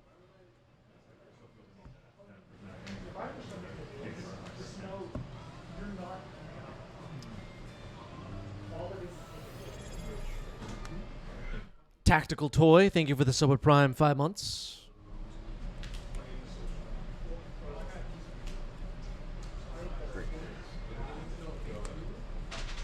Okay, attacking for 3, and Zach drops to 6. Swelas is first on live stream. Hi, YouTube. Yes, some people are here watching live. Street Wraith cycled. Street Wraith cycled. Okay. Well, there was no Bowmaster, turns out. Otherwise, Zach would be dead after 2 cycles of Street Wraith. Edge of Autumn gets cycled. 1 card left in the library.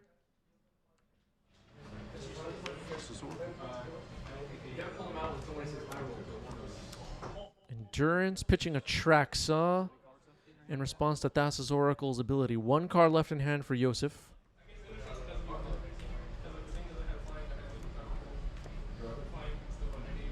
Looks like we're in the final moments of this game. Yosef has lethal on board. There's going to be no pass to turn option here for Zach. Target. Okay. Endurance resolves. Looks like 5 cards go on the bottom. Is there a way for Zach to pull this off? Endurance dies. Trigger still on the stack. Vision Charm, targeting myself, mill 4.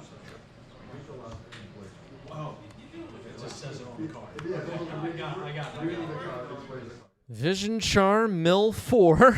2 cards left in the deck. And Vision Charm wins the match for Zach. Unbelievable. Did they test that card for 1v1 is the real question. GG's. Wow. Vision Charm, everybody.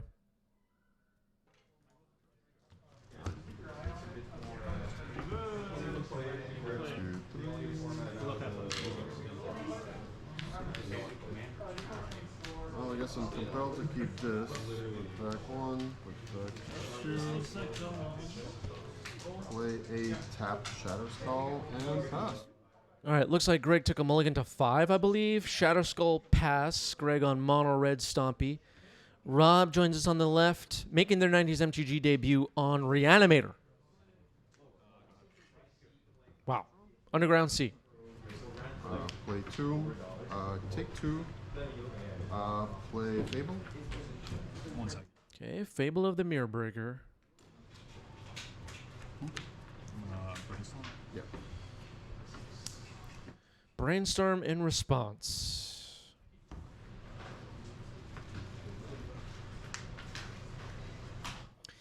So a little bit of 90s MTG lore or whatever. I knew Rob going back years ago. Rob played a lot of Legacy with us at the LGSs here in Queens, and just seen Rob a long time.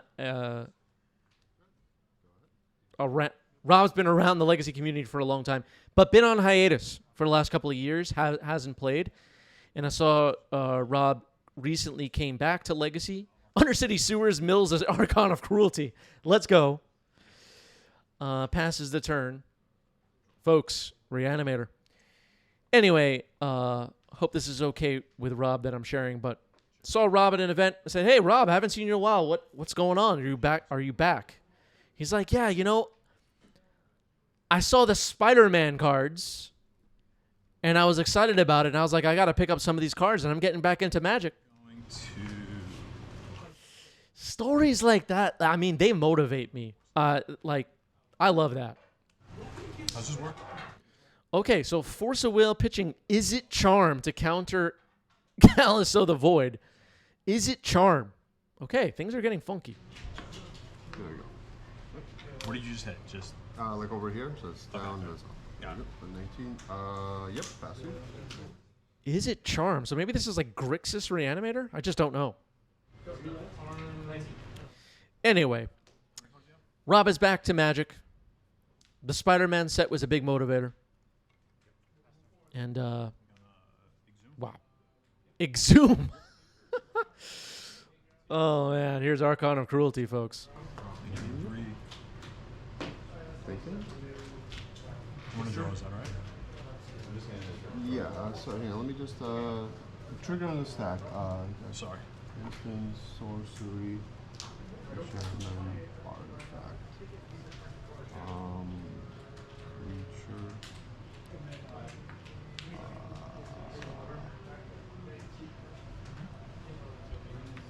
Alright, I'll just start Screaming Nemesis. Discarding Screaming Nemesis. We got a spicy game playing out here. 22. Draw. Mm-hmm. Well, no, just get him at 19. Go ahead.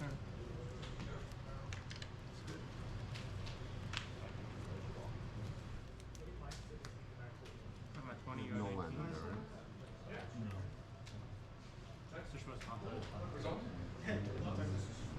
That's a good assessment of what the card is. I cast Search for Content, and I go Search for Content is fine. And I agree. It's about the ceiling of that card. Oh, okay. I'll still go 23. Pluto Delta and Archon of Cruelty is going to come in. So it'll be at 12 and then go to 6. You're at 25. I draw, right? Yep.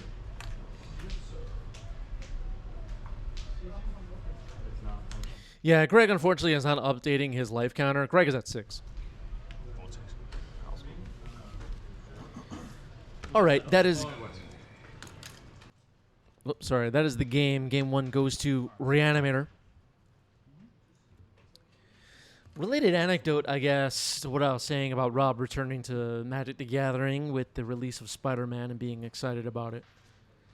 I live pretty close to a primary school, elementary school, and based on my schedule, I'm usually like out and about when they are getting out of school.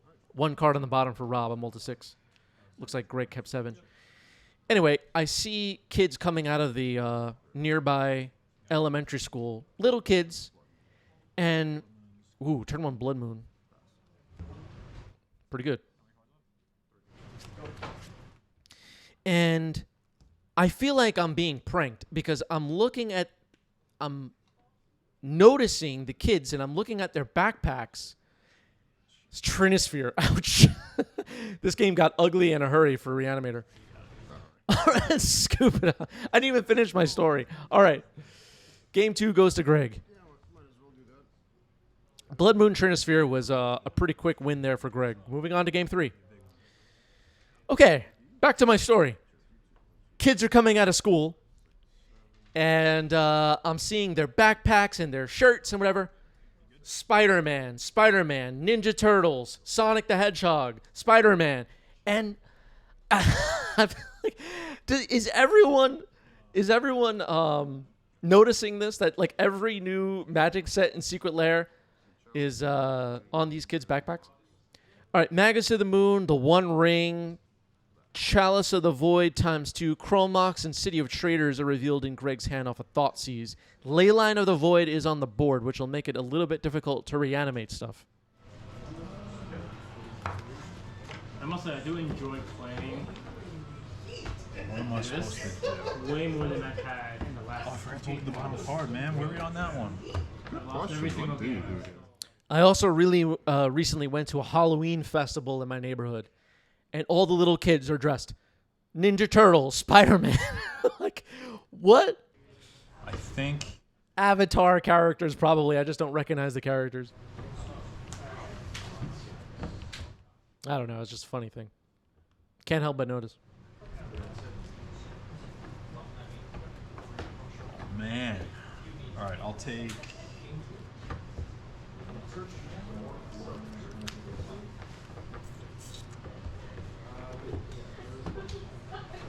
Shout.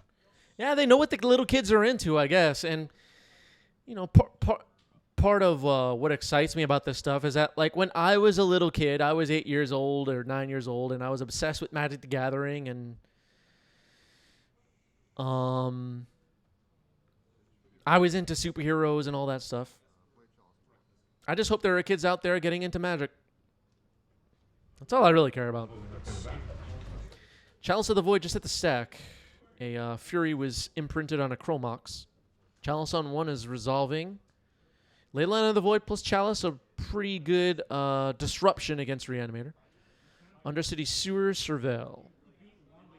Left it on top, I guess.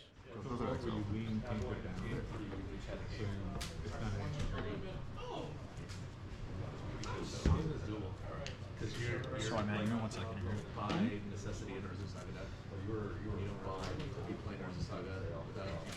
Greg's hand has Magus of the Moon and the One Ring, it looks like.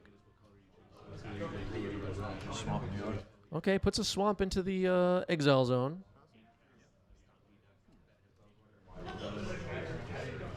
Go two. Maybe I'll go that way, but I just think Red Future is more fun with just loses. Magus of the Moon is going to be a big problem here for Rob. Sure. It resolves. Dexter says the Spider-Man brainstorm is cool to see. I agree. I think the Spider-Man brainstorm is really cool.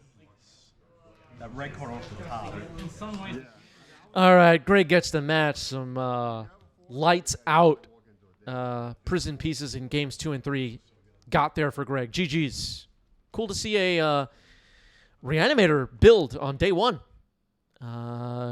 Knowing Rob a long time, going back to years ago, Rob did play Reanimator.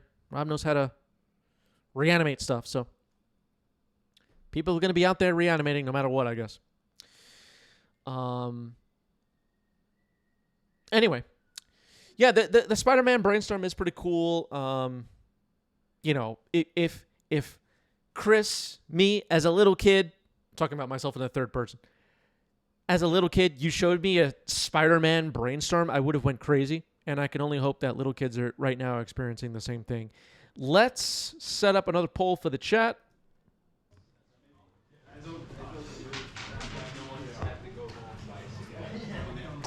Great. Good luck. Good luck.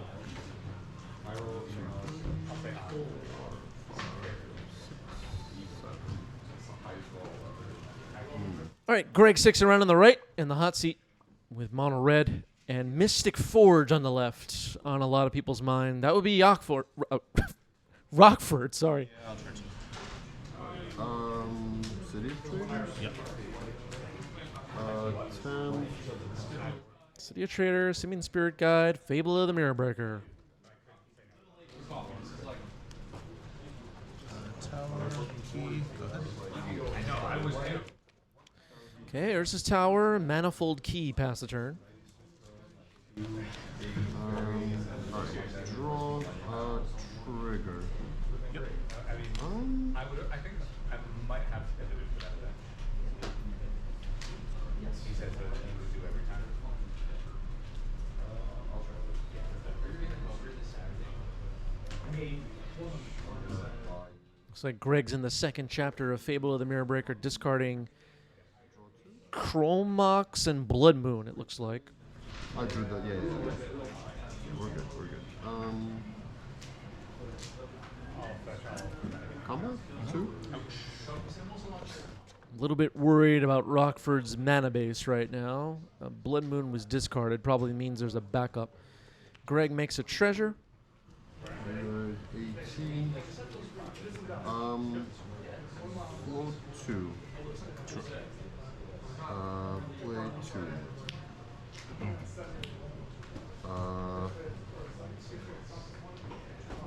Take 2. Go to 18. Play. Crack this. Play Blood Moon. Sure. Play Chalice on 1. Sure. Play Chalice on 0. Sure. Blood Moon, Chalice on 1, Chalice on 0. Okay. Okay. So Greg's been slamming the prison pieces on today's stream. It's going to be hard to work with. Another Urza's Tower Mountain.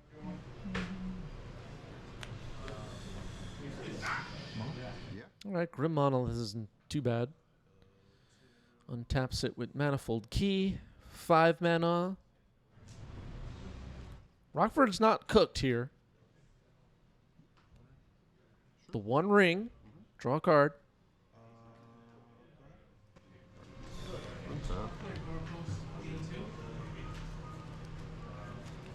Swing. Ouch. Trigger. Oh, sorry. This goes to 3. Yeah. Flips. All right, Reflections of Kiki-Jiki has arrived. Goblin Shaman attack, made a treasure, and looks like Greg's just passing the turn.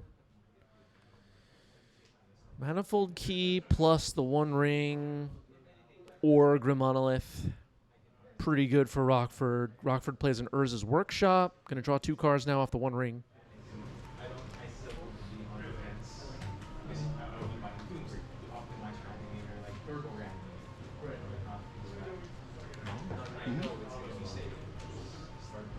Okay, another Grim Monolith. 5. Karn? Okay. Karn, the Great Creator. Gonna kill the Chalice on 0.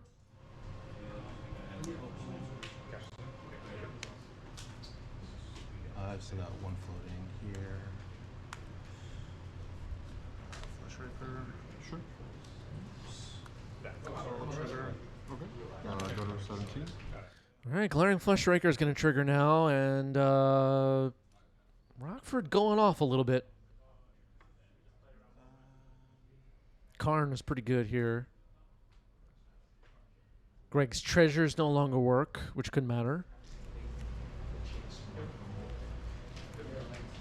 Go ahead.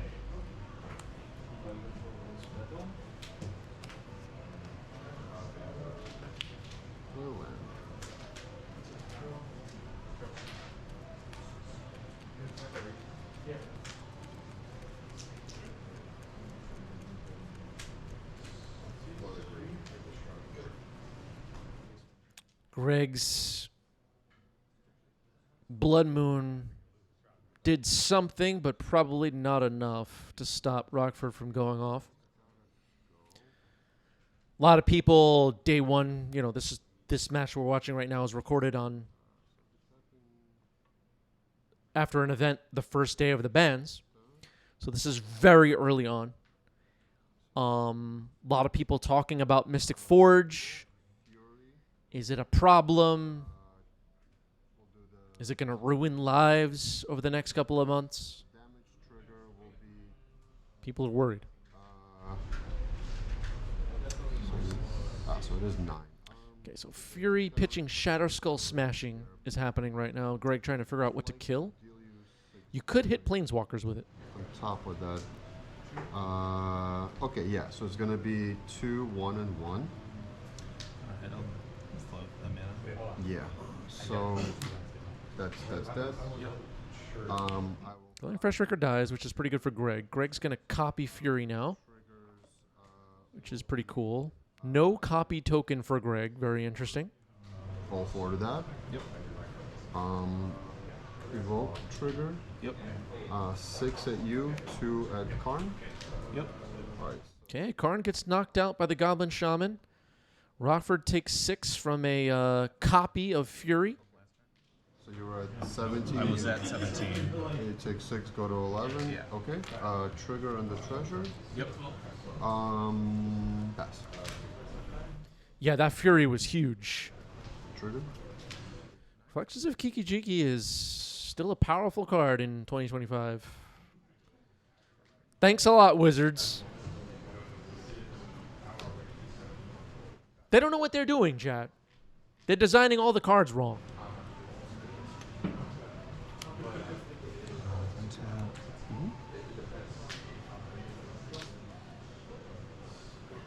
If me and the chat were the design team at Wizards,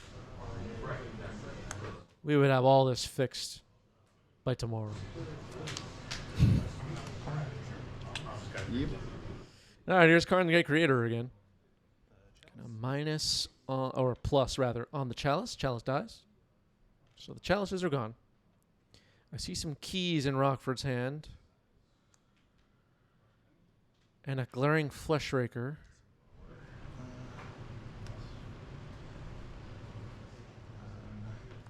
We would fix Legacy by tomorrow. Me and the chat. We have all the answers. We know what cards they should ban and unban.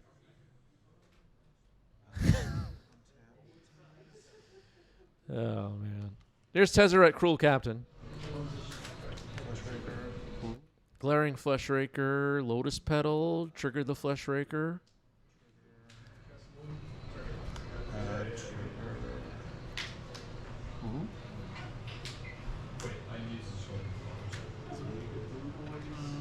You have 0 in hand? 0.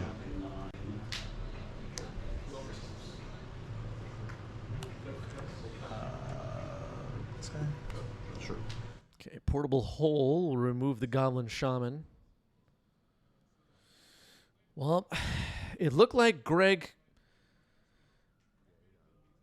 had Fury and messed up Rockford's board quite a bit, but the follow-up turn, Rockford just retook control of things, and a victory for Rockford in Game 1.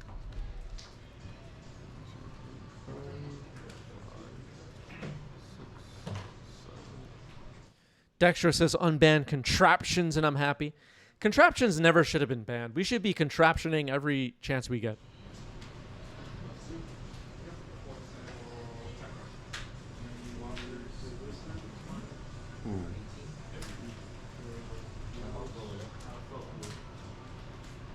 All of them. And attractions. Give us attractions, too. Sick of this crap.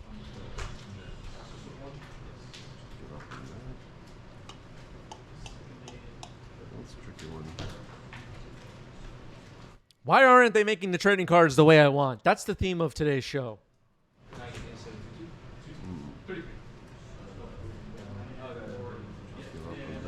guess we're giving up on this. All right, mulligan to 6 for Greg. Greg on the play. City of Traders. Chromox.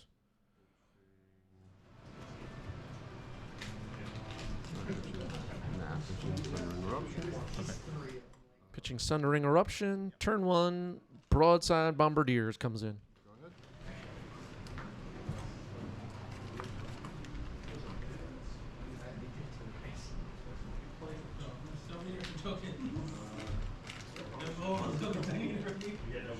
Broadside Bombardiers, right, everybody? I don't want commander cards in my format. Here's Planar Nexus. 2.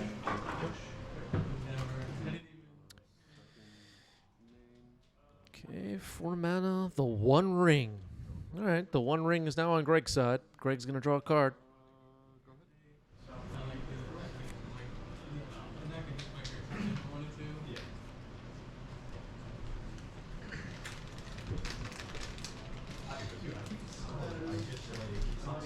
Greg did have an early Blood Moon in Game 1. It didn't seem to matter too much. This time has creatures to attack, and well, creature, and the One Ring. Having the One Ring is an advantage. Glaring Fleshraker gets played here by Rockford. Not a super exciting turn 2. Obviously, Fleshraker is powerful. Throwing attractions with Broadside would be silly. It would be.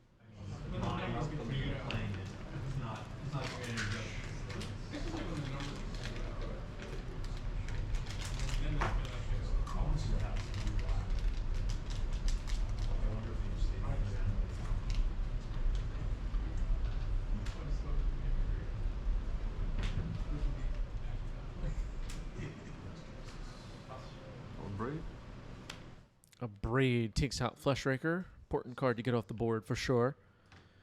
And then Broadside Bombardiers attacks again. Rockford drops to 12. Broadside Bombardiers, as most of you know, can deliver an unbelievable amount of damage sometimes, unexpectedly. Yeah, Rockford's playmat is pretty cool. I think Rockford said this playmat was one he had as a kid. And he kind of dug it up in recent years. Either way, it looks pretty cool. The One Ring gets thrown at Rockford. Rockford down to 6. Greg might be setting up another attack next turn that will close out this game. Urza's Saga gets played. The One Ring. Well, that changes the plans a little bit.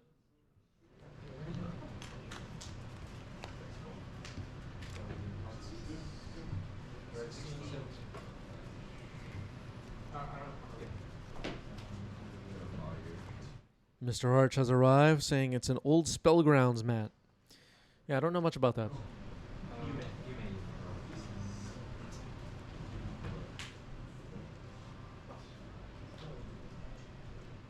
I think Rockford said it's signed by a bunch of MTG greats at the time. I can't make out what any of those signatures say.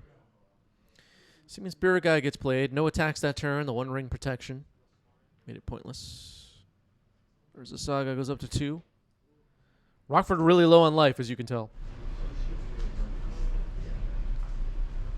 Tapping Ancient Tomb is not going to be great.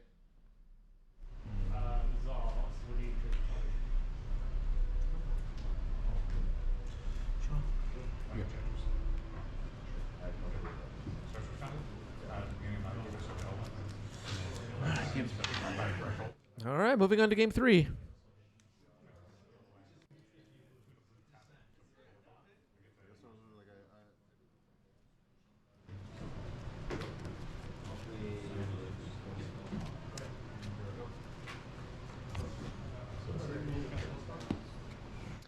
So now Rockford is on the play.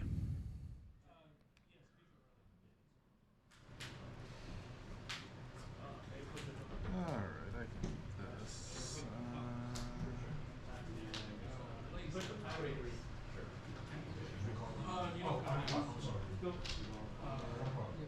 One card on the bottom for Rockford. Urza's Workshop passed a turn. City of Traders, Simian Spirit Guide, Fable of the Mirror Breaker again. Good start for Greg.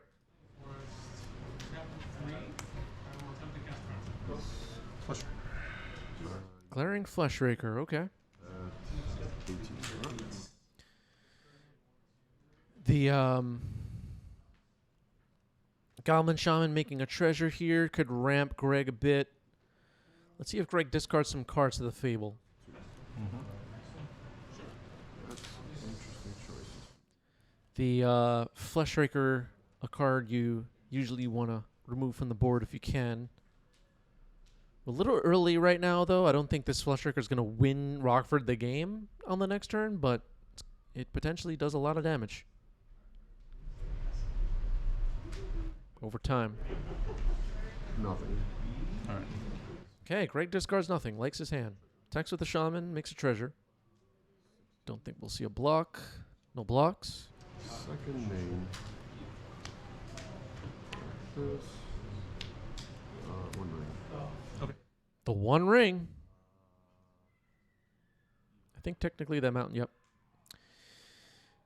Pass the turn. A lot of talk about the One Ring. This is day 1 of the new meta.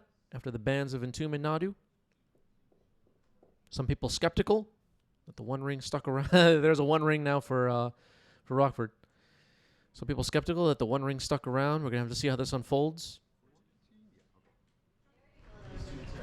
Yep. Go. What about Oops, chat? What about Uro? Stuff I think I'll draw.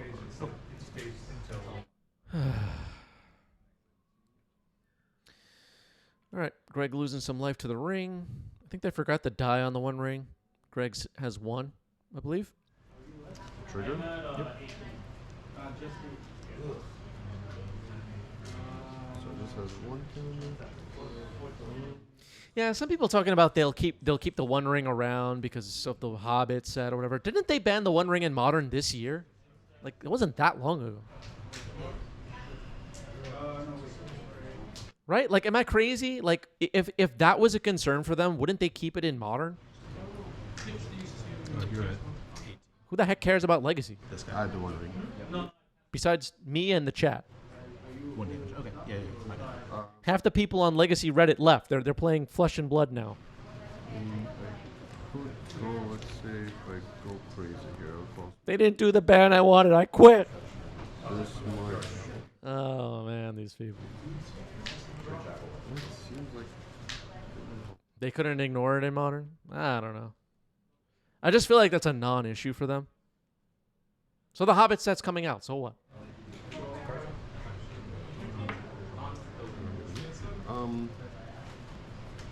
They're not going to put the One Ring in Standard, right?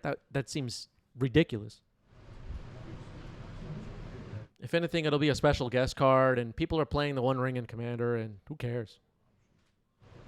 okay, that changes things a little bit. I can only speculate. All right, move to combat. All right, so the One Ring now on Greg's side has 2 bird encounters on it. We are maybe moving to combat. Reflections of Kiki-Jiki is on the board. It is still quite powerful in 2025. Does Greg have another Fury? Dismember on the Shaman pre-attacks. Okay. Not allowing Greg to get a treasure. Could matter. But Rockford did drop to 10. Reflections is summoning sick. All right, still before combat.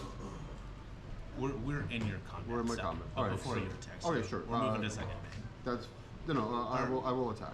Oh no, this guy's That's summoning summoning sick. set. Yeah. Derp. Okay. Apologies for all of that. Sometimes Greg has funny reactions. All right, so looks like second main now. Volcanic Fishery gets played as a land.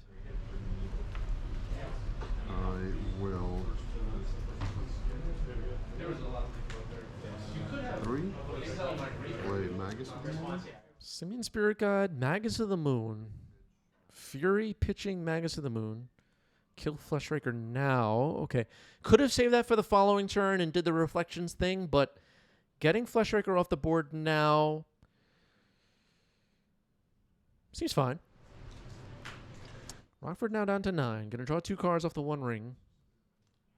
Rockford's 2 Urza's Workshops and Ancient Tombs are now mountains.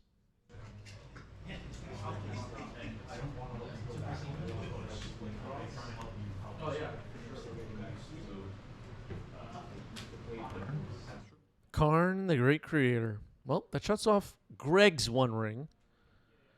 Force of Phil has arrived in the chat, says waiting a turn in this economy. Yeah. It's tough out there, Force of Phil. Nothing. Okay.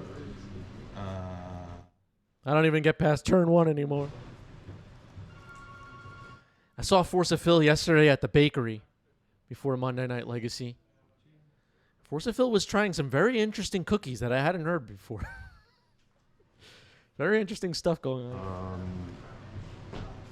Fury, pitch a break. Okay. Another Fury. All right, hits Karn. Before Volk trigger, copy it. Gonna copy Fury before combat. Kill Karn. Reflections of Kiki-Jiki plus Fury. Pretty gross. I think that's GG. Copy of Fury. Swinging for 8. Plus the One Ring. Bird encounters on Rockford's side. That is GG. Mono red gets it. Wow.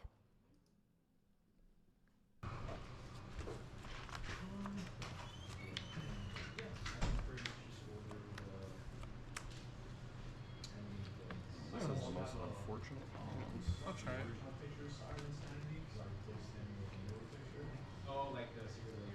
Okay, sounds like Ryan has kept 7. Ryan joins us on the left with Cloud Post. Yosef switches sides, is over on the right this time on Golgari Cradle. See what happens. Will you be playing on Friday in Union Square? Oh, yeah. Next week. Maybe hear something. This one's better. I'll put this one. Seen some good matches on today's stream. 1 card on the bottom for Yosef, a mull to 6. Once upon a time. Good way to start a game. If you're watching later on YouTube, hit like, hit subscribe. Okay.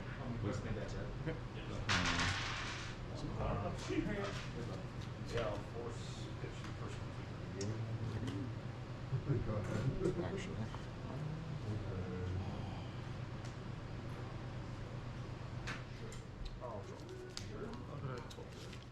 White of the Reliquary is taken here by Once Upon a Time. Ryan seems fine with it. Get a Bayou. All right, fetch a Bayou, play Ignoble Hierarch, pass the turn. Ramp. Speaking of ramp, there's Cloud Post. Is that the sleeve of the bottle? No, it's a altar that I got from Phil. That sounds sick. Sure. Good.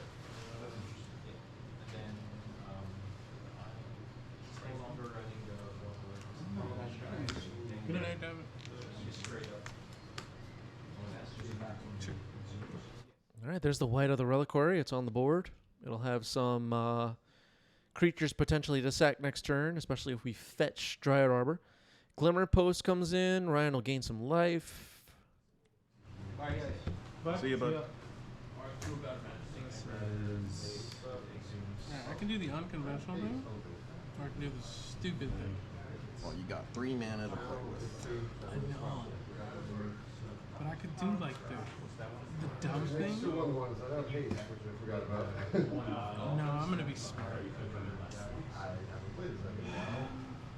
What will Ryan do next?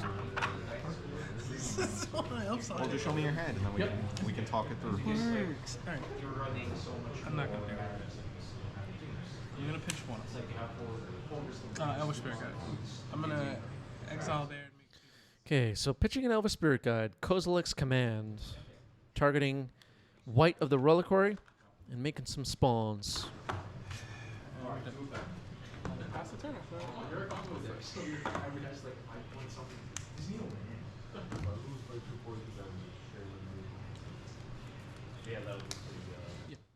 There's Dryad Arbor. So, Ryan has fetched some Pokemon cards to represent his Eldrazi spawns. What Pokemon are they? I just don't know. Yeah.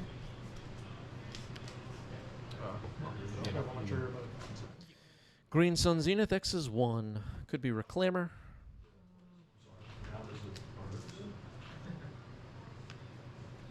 Sylvan Sakekeeper.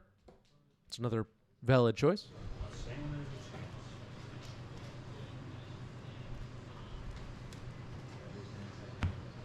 Which is worse, chat? When your opponent puts Yu-Gi-Oh cards on the table or Pokemon cards on the table? Which one is worse? Here's White of the Reliquary. Urza's Tower. 4 mana, 5 mana. 2, 3, 4, 5. Something has Golos Timeless Power? Golas Timeless. All right, well, Cloud Post is found, put into play. The Timeless Pilgrim. How big is he? He's a 3/5? He's a 3/5,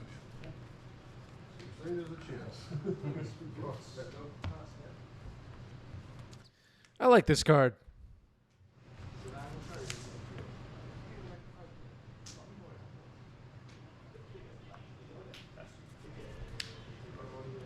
Yu-chan with a Duolingo badge. How did you get a Duolingo badge? Also, do we have any Duolingo gamers on there? Out there? Anybody out there learning languages right now? I have a lot of XP. All right, Wasteland on a cloud. Wasteland on a cloud post.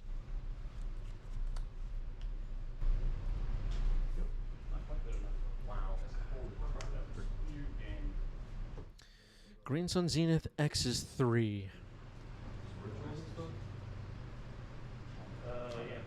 I think there's a way people can look me up on Duolingo and keep me honest. Go check my score. Here's Grist.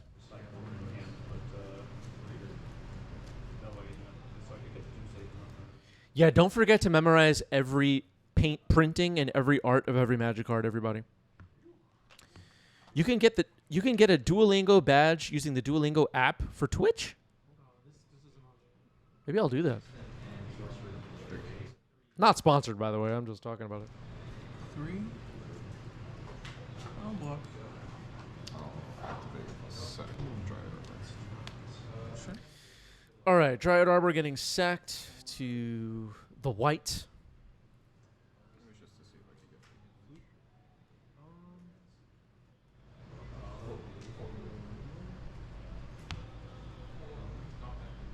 Okay. Nothing with Grist yet, but it's on the board. It comes to play tap. Yep. Okay. Okay, Wasteland is on the board tap. That'll be useful later, potentially.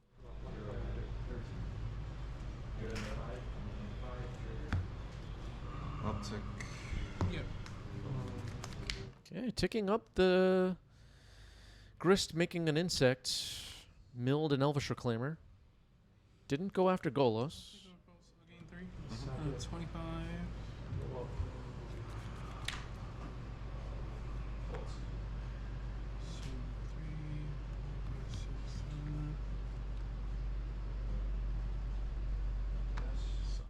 Uh-oh, we're about to see Ugin.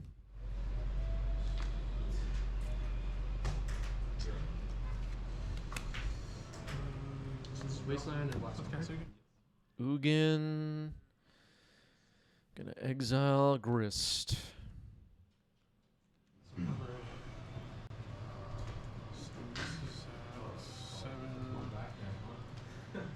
Careful study gamer.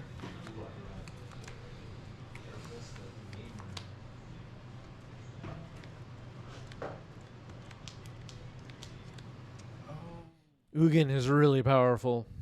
0 to add 3 mana. Pitch Elvish Spirit Guide. No cast Karn to your character. Okay, Ugin makes mana. Pitch Spirit Guide, cast Karn. Target Sylvan Safekeeper. Give it Shroud, sacking a swamp. Then I'll tick this down. Yeah, I'll get Tomon's Script. I'll cast Tomon's Script. Oh, it was I'll trigger to eat the white. Now Tormod's Crypt triggering Ugin, targeting the white. Yosef has 2 lands left.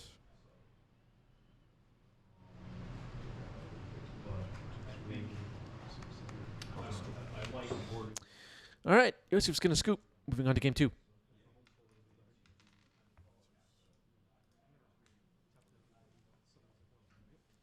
So now Yosef will be on the play. Play draw can matter quite a bit here, as far as wastelanding cloud posts and stuff like that. Cloud post enters tapped, you waste it.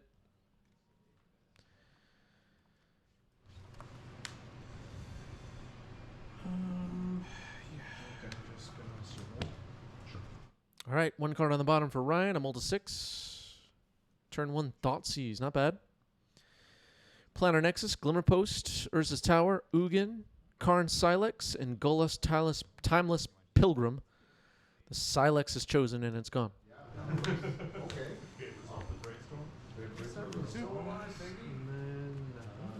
What's the CMC on that? 5. Yeah, I think I'm dead.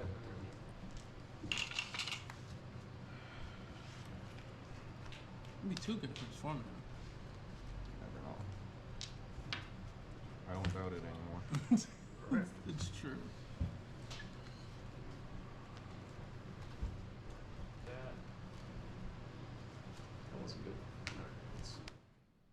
Only one unknown card right now for Ryan in hand. Duress. That could get rid of Ugin. Well, another Ugin was in hand, but we got rid of one. We're a little far away from casting Ugin right now. But the Golos will potentially allow us to get there quicker.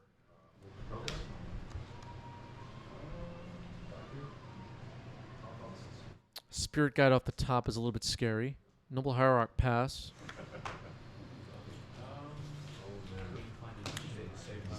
Karn, okay. Karn off the top is a pretty good draw. Minus. Say I don't even know. Well, let me say I don't know. There's 5 cards to play. Okay. But I had to pitch the force to the personal tutor. Or the personal tutor to the force, rather. All right, so Cursed Totem was fetched by Karn. That could be problematic for Yosef for sure. That card is a real pain in the butt for decks like Yosef's. Yeah, another tower off the top could be GG.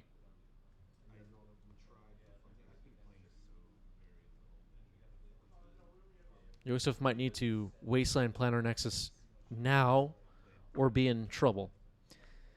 The Cursed Totem is a problem. Karn also needs to be attacked. The Lattice stuff is problematic.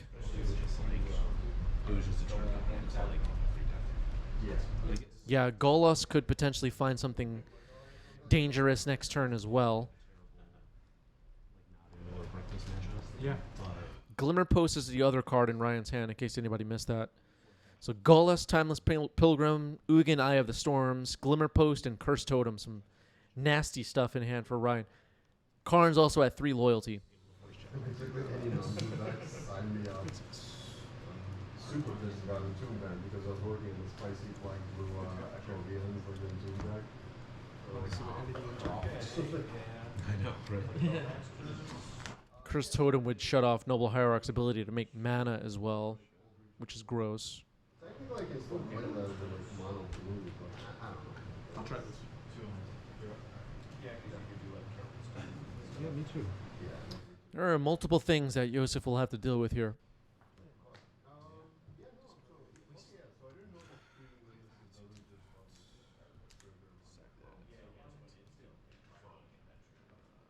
We're seeing the power of these Cloud Post decks right now. Some powerful cards. These decks are pretty charged up in 2025. Lair of the Hydra. Running form?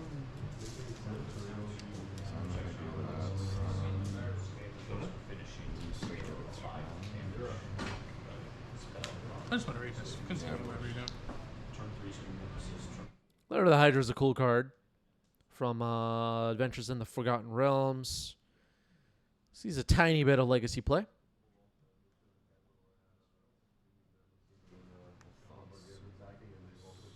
Thoughtseize isn't the worst.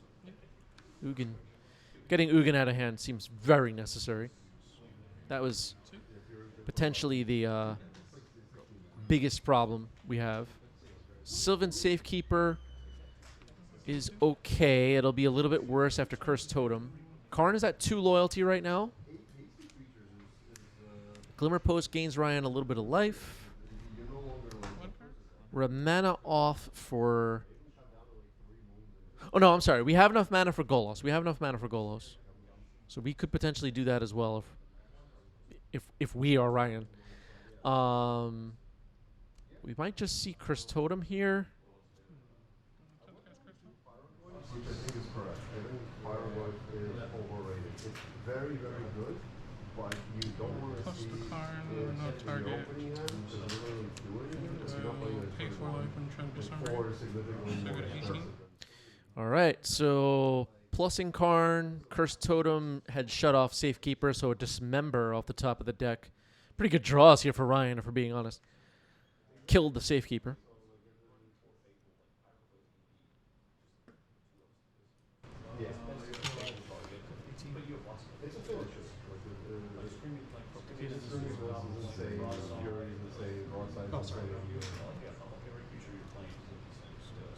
Yeah. So it's like it's fine, but like I feel it's like super fun. All right, Lara the Hydra attacks Karn and removes it. Lara the Hydra does its job. All right, Urza's Tower. Golos gets cast now. It's going to resolve, floating a mana.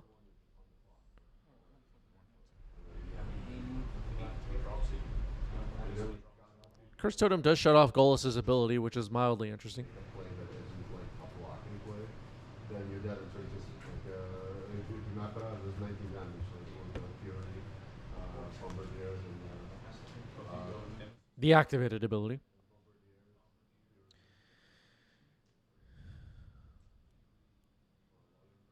Looks like Cloud Post will be the choice here.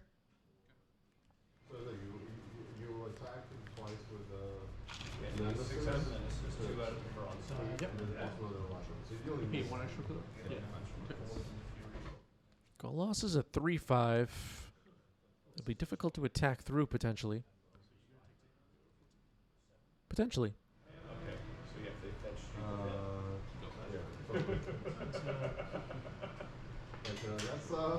That's a different thing. You know, it's not Blood Moon anymore. It's just like you're dead. Yeah. Okay, white isn't too bad. Because it still has its power toughness boosting ability. But it can't use its sacking to search for a land ability. Cloud Post pass. Like I mean, you know, like if I'm like super old with it, then it's gotta be claw. Talon Gates. Is it better to hold that? Phase out Golos, okay. On your untap. So 1, 2, Go to 13. 5, 6. So 5, 8 for 7. 8. Maybe some moves in the board. Oh, this too. Sorry, 10. All right, attack for 8. Drops Ryan to 10. Golos will phase back in. I have one foot in there. Or, yeah, I have one foot now. I'll cast once upon a time. Once upon a time, kind of scary. Ryan has a lot of mana. Creature or a land. It'll be Ulamog, the Ceaseless Hunger. Uh-oh. But like my mana attacks and like the So, these type yeah, so I'm not a 8, Fable here. 1, 9, 10 cast. Eat the white in the layer. So Ulamog, the Ceaseless Hunger, will exile the lair, exile the white, attacking with Golos.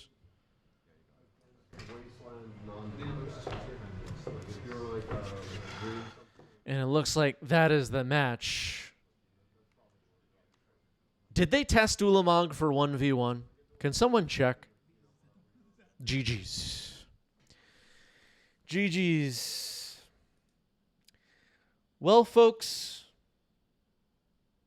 there it is. The new meta. They don't know what they're doing anymore. They should have called me on the phone before they did the bans. What a disaster. Right, everybody? Wow. All right, everybody. Stick around for a raid. That wraps it up for me for today and for this week. No live stream tomorrow. No live stream tomorrow. I'll make a reminder post in the Discord. I'll see everybody soon. If you're out there jamming some Legacy this week, have a blast with it. Don't talk about bans too much. GG's. Peace out.